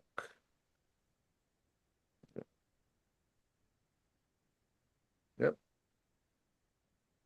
So Robert, in that case, you could use it to pre-frame your talent, even leave it, and it would still show up to, whether it's Ecamm or Mimo Live or vMix or OBS, it still shows up as if it were full frame. Correct. And again, Robert, if you're setting out NDI, again, if you're sending it out a deck link, then sure, it doesn't matter at that point, right? You just have to tell it to send it to the deck link that you'd have attached to your Mac. Right. And then it can go out SDI and go into your ATEM. And that'll take it totally off of NDI doing it that way. All right. Oh, Robert, I got Robert pondering as soon as I said that. Talk to me, Robert. No, I'm just trying to be. I've been thinking about use cases, and I was when it comes to pondering, I was thinking maybe there's a use case where you're actually trying to cut an event in two formats, vertical, horizontal. Then you could cut them, frame them at the source, and then have the people cutting it with a very predefined layout where they don't have to deal with changing the layout, centering people, because you've preset that's probably the key here is what Roland has identified. It's actually framing them properly. Mm-hmm. Yeah, it's framing them properly. And on top of that, too, if you wanted to, Robert, you saying about 9x16 layout, sure, you could actually have one that's 16x9 properly framed, and then one properly framed 9x16. If you're doing both, that's only two NDIs coming out or two SDIs coming out of your Mac at that point. Yeah, but my point is that the person who's doing the switching doesn't have to bother about the framing, because that's often a problem. Right. Yeah. Right. You've Again, got one person on your workflow, sure, but you've got one person at the Zoom ISO level who's ensuring that all the framing is correct before it goes into the video chain. Yeah, in the broadcast world would be a colorist, right? That's their job, is to make sure that the coloring and such of the camera is always kept nice. And on top of that too, they're the ones that are responsible for the most part, to frame the shot for the person that's going to be on the switcher end, because again, it becomes just a regular input, right? So again, this happens in larger events. So like soccer, football, ice hockey type sports events, they'll do this all the time, where there's a dedicated person that all they're constantly doing is they're constantly looking at, okay, what cameras coming up next, and whatever one is live, they are making sure that, oh yeah, no, the ice is a little white, so I got to beam that back a little bit. I got to make it a little more this, a little more that. And they're doing that live, changing on the fly of the camera itself, where the camera person, all they have to do is worry about having their shot all the time, up, down, left, right, in that regards. And everything's processed by the colorist before it's actually going from the colorist in the truck into the actual video switcher at that particular point. So in theory, you could actually have an Zoom ISO operator that's their job, to make sure that they're properly framed, they're properly, colors, XXX is done in ISO before it leaves. And now you can, with the Blackmagic or any software video switcher at that particular point, do whatever you want to make the event look pretty, right? So yeah, there is that two use cases too. Again, it depends on manpower that you have at the event as well, because it would not be a cool thing for somebody to be only on ISO at the beginning and then all of a sudden disappear away from there. No, that wouldn't be cool, because again, you might want to have that person on the fly, because all of a sudden if somebody moves around in their chair, they might be out of the Frenwick. All of a sudden, what Roland was showing you, they might be a little bit out of sync. Then you would want that person to go back in there, fix it for you, so you could actually, the next time you take that person, they're properly in thing again, right? Because that person was dedicated to actually making sure that they're always going to have that person proper. Go ahead, Pete. No, I was going to say that, if you think about they're essentially giving you a multi-view for all the Zoom sources. So you could literally have who's ever running Zoom ISO, if you have a separate person running Zoom ISO, doing exactly what you just said, Mike, right? All they're doing is looking at framing and coloring. Right. Right? That's all they do. And then those feeds get fed to some other machine running some either a software-based mixer or to the ATEM. Yeah, ATEM, Roland, whatever video switcher. It could even be Grass Valley. It could be any kind of broadcast switcher at that particular point. Yeah. I guess when I thinking about it now, it's less risky to do it at the Zoom ISO level than it is to do it during a live event on the switcher with or in a soft switch or in whatever you're using. Right. As much as possible, you've got to have the production studio mentality of you've already done your scenes for the most part pre-show, right? So you've made your templates or your scenes or whatever you want to call them. And those are the ones you're always going to have go to, but you have the Zoom ISO person make sure that you've always got the proper framing. If it's going to be a 9x16 box, that you're putting 4 of them 9x16s together, let's say, to make up a 16x9, bad example, but let's say you're doing that you always have a proper 9x16 box and a proper 16x9 box because your templates need it, right? So it's a matter of making sure that your sources are always picture perfect, for lack of better terminology, but that is an additional person that is on that machine, and that is their only job. They're not to be disturbed at all during that whole scenario where, this is where it gets down to where you're getting into larger productions of you have a dedicated person that all they do is video switch. You have a dedicated person that all they're worrying about is audio, and you have a dedicated person that's only worrying about Zoom ISO in this case. And if you actually have another person that is actually running the actual, let's say you're running PTZ cameras, you have that person as well, only strictly worrying about making sure that the PTZ is framed up properly so that the Zoom ISO person doesn't have to do as much, because the Zoom ISO person's already dealing with the people coming in, and now you've got somebody dealing with the people on site.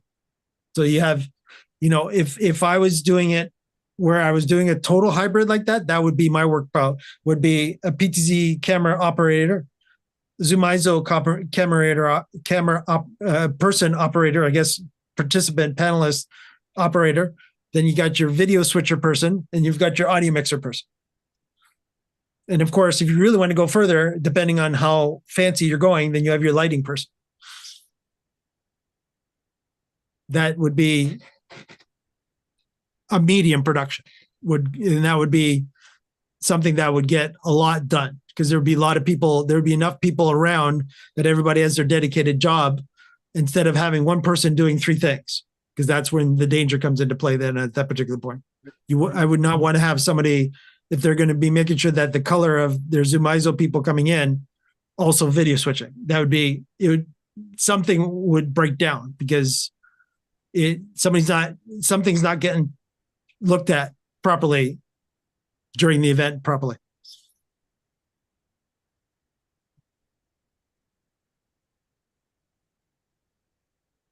I've got Pete pondering and I've got Robert pondering. This is good, Roland. We got everybody pondering today, Roland. It's really good. And there's a clarification on the cropping. Let me see if I can show you this again. Let's go back to it. Let me just share it again. Let's get this out of the way. Share screen. Come on. Mm-hmm. Yeah, and there's many different ways to have the layout, Robert. That would be my example of if I was doing like a Zoom ISO where I'm worrying about people coming in. Go ahead, Roland. So you're seeing the large image now, right? With her again. No, yeah. we're seeing the multi-view. The multi-view. Okay, hold on. That means I have to change the share.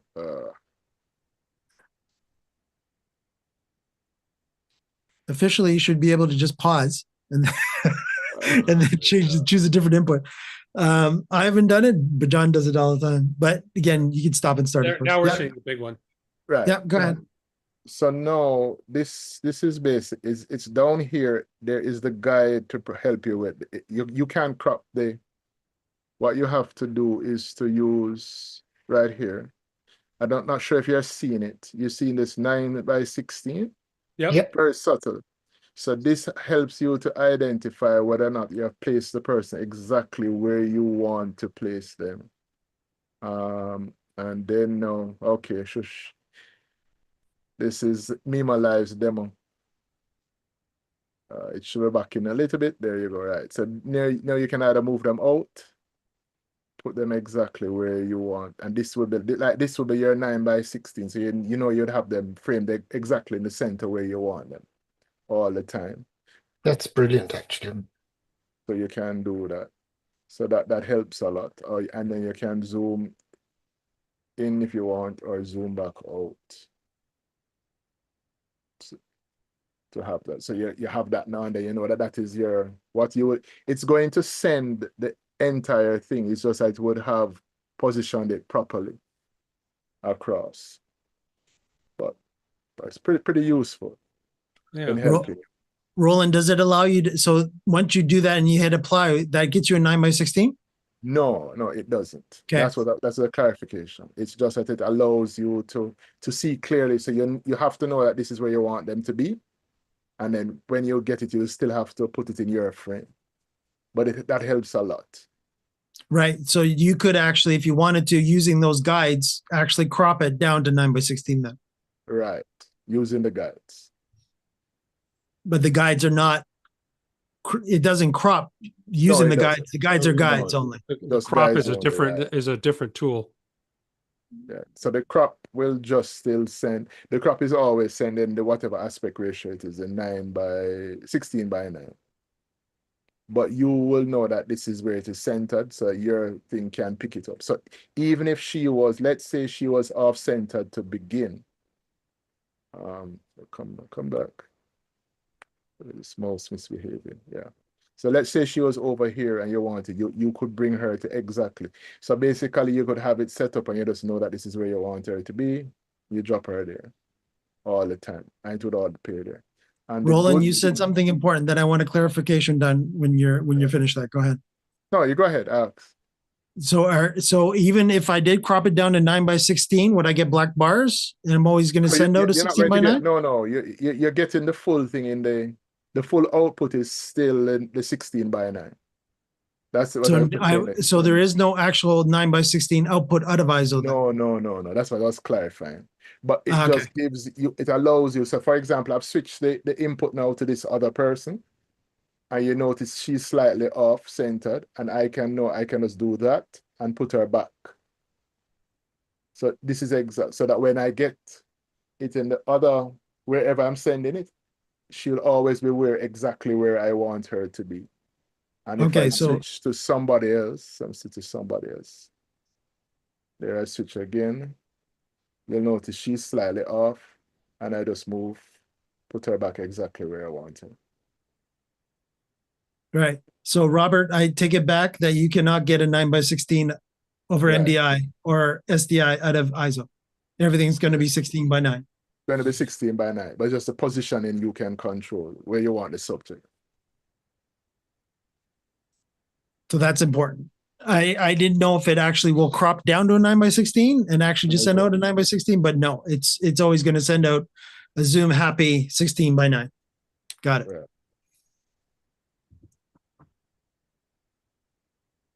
So that's cute. Yeah, pretty nice.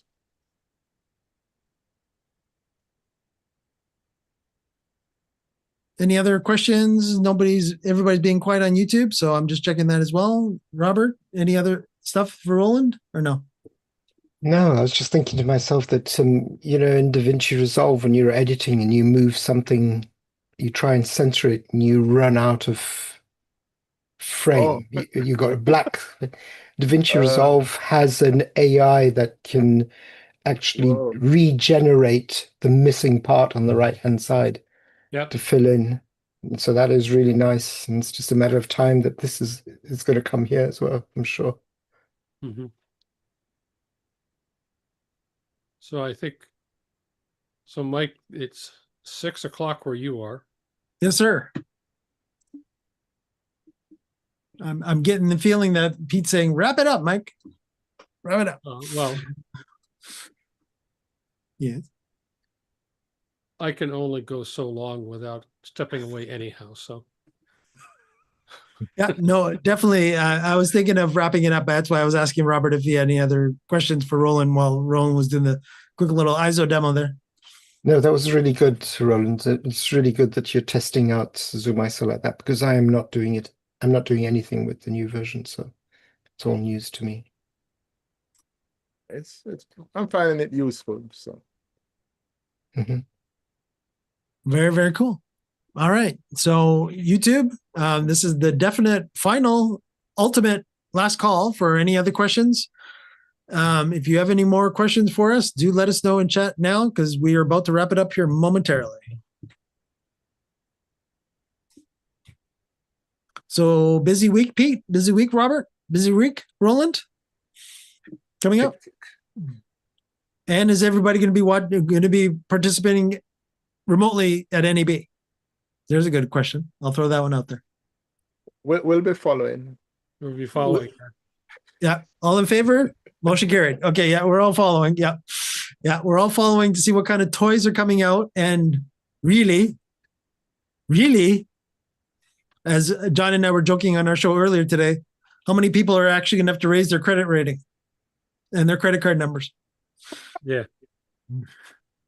Definitely with Black Magic, John did not have to. So I was very pleased that John did not have to this year. Yeah. He was contemplating it last year, but this year, no, that was very good of him that he's going to. It's interesting about NAB, because based on what you're hearing, it seems that it's going to be more focused on the creator industry rather than the broadcasters.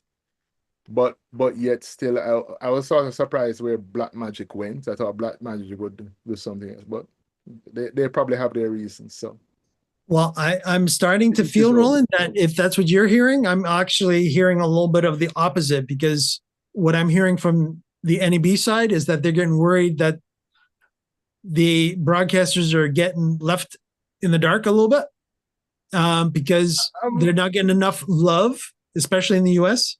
The broadcasters are not getting a lot of love right now because the Netflixes of the world, the Prime Videos, all the other platforms, and NEB has been really pushing a lot of verbiage related to how they, again, of course, you got to remember NEB, the people that pay their bills at NEB are the broadcasters. So that's all the television stations, radio stations. All us creators, us influencers are just piggybacking off of that because we just so happen to use some of their toys for doing productions as well. So there's been a lot of push on. Go ahead, Roland. I think for next week's meeting, we can keep a section open to let us talk about that, because I think it is a big problem that we have to face. I mean, I think everybody has to face. What is the future of broadcasting? Yeah, that's very fair. That is very fair because, again, it's being there's a lot of, especially, again, I know Pete, you might know about it, might not know about it, but it does affect a lot of right now. Roland's, again, being in the Jamaican market, that's different. I'm in the Canadian market. No, don't say it's different. The story is the same. Oh no, understood. But again, when we're calling, when we're dealing with certain different technologies and such, that's what I'm talking about. Is that, like Canada right now is not talking about ATSC 3.0. US is, and it's already got it implemented, and you guys have got it implemented in Jamaica. Go ahead, Roland. Yeah, but I'm not talking about the technology, and I think that's a challenge that we, as the persons in the industry, have to face. It's not the technology per se. It's the direction of the creators. Where are you getting the content from? And what content do people really want to consume now? And I think that's the dynamic that's changing for the broadcasters, and that's the total dynamic that the broadcasters have to figure out and understand, and all broadcasters are struggling to try and figure out. Well, yeah, but also, I mean, the origins of NAB was a hardware show. Mm-hmm. And it was big iron hardware. It was right, the latest and greatest, right, 100 million watt transmitter towers and things like that. Right. Oh yeah, there's still going to be a section this year, gang, that you can go see. There's going to be companies that make trucks. There's going to be companies that make trailers, production trailers. There's companies there will be absolutely. But the question is, where is the market going? Yeah. Where are the eyes going? Well, effectively, the market. Yeah. It's right now the eyes are on social media a lot more than they're on the broadcast world. And let me ask you guys a simple question, and as I said, next week we can probably discuss it more. How many of you still listen to radio on a regular basis? Robert keeps his hand out. Right. I mean, and if you ask a wider group, I think it's going to be the share is going to be even low. I mean, for me, radio 20, 30 years ago, you didn't live without radio. Today, where does that fit for many persons? Well, today? the question is, because I don't know if you've seen, there's another podcast, or not even a podcast, a show that some people from the Office Hours group are on, The Last Angry DJ. Have you watched that one? The conversation came around to what is radio. So is radio sports and news? And it's still, I mean, I have internet in my car, or my truck, actually, in my truck. I mean, I can pick up a live podcast off of the internet. I don't have to turn the radio on, turn the actual radio on, AM, FM bands.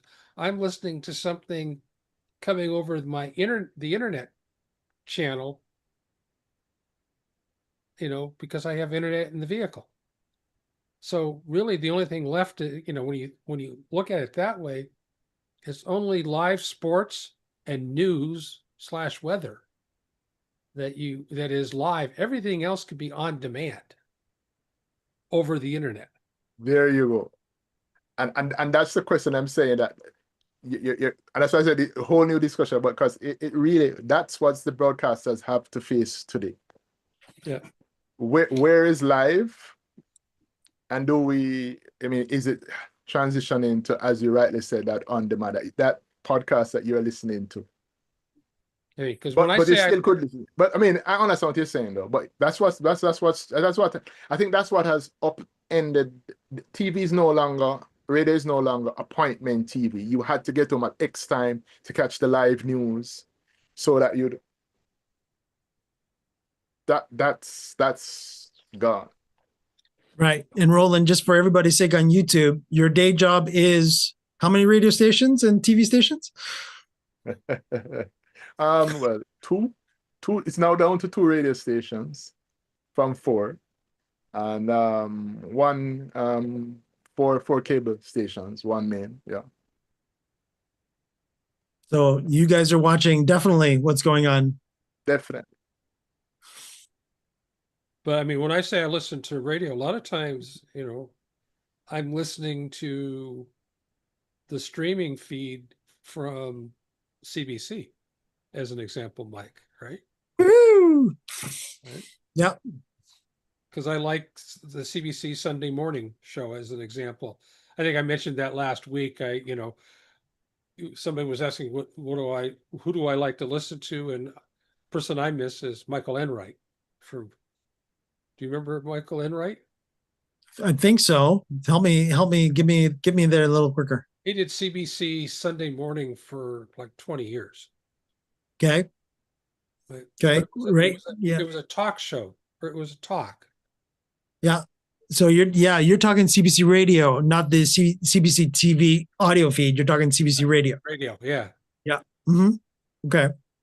All right. Yeah. Yeah, see here, as with Roland, CBC would be our nationwide broadcaster. So we would have, they have,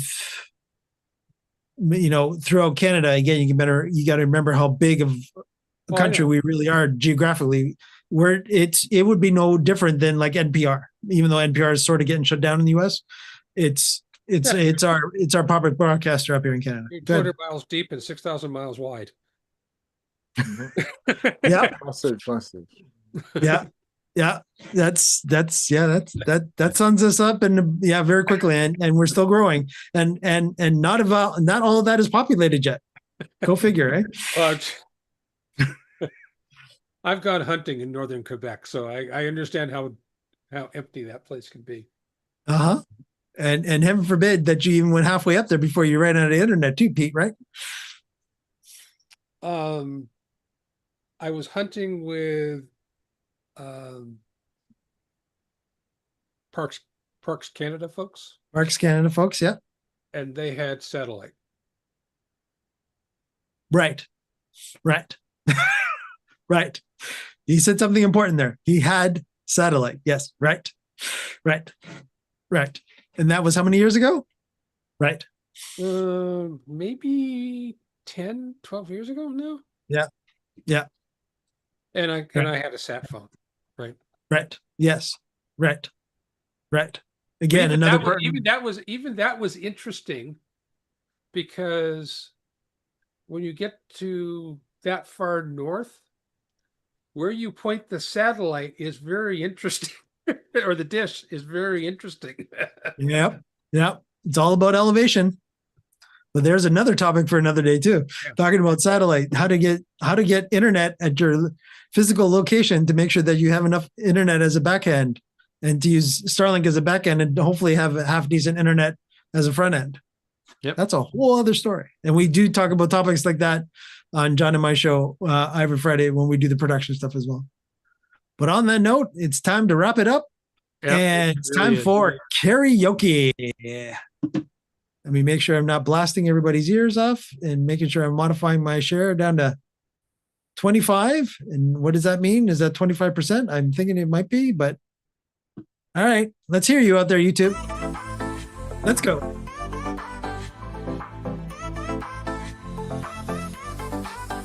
Welcome to the Zoom Test Kitchen where the magic happens live. Every Friday we're on air testing tech to thrive. From screen share to breakout rooms, we push Zoom to its max. So sit back, relax, and let's see what's in our tech hacks.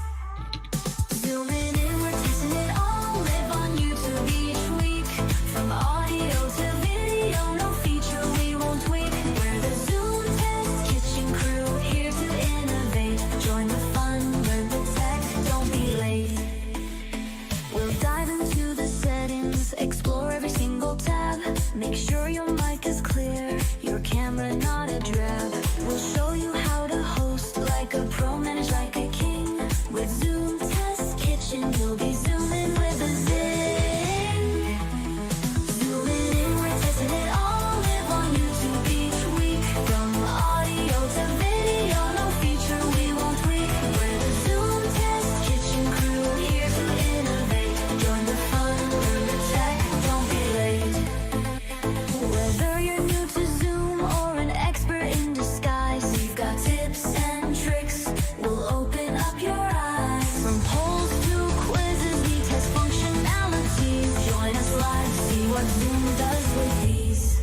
So if your meetings lag or you can't share your screen, or if your audio echoes like you're stuck in between, we've got solutions, we'll show you how it's done. Zoom Test Kitchen, where Zoom fun has begun. Zooming in, we're testing it all. Live on YouTube each week.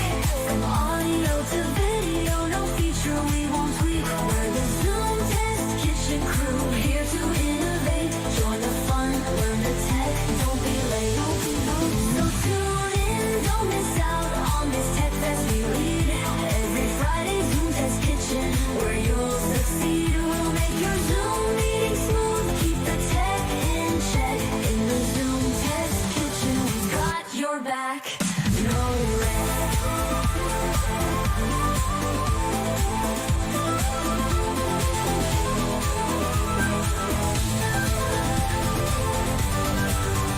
We're the Zoom Test Kitchen, we've got your back. No All right, everyone. Thanks, everyone, for joining us this week on the Zoom Test Kitchen. Don't forget to like and subscribe to our YouTube channel. That, of course, lets YouTube know and also lets Zoom know how much you love our content. We're here every Friday at 3 p.m. Eastern, 12 p.m. Pacific, and check your local time zones to modify it accordingly. See everyone next week for another edition of the Zoom Test Kitchen. We're off to the Zoom Test Kitchen Lounge, everyone on YouTube. Take care.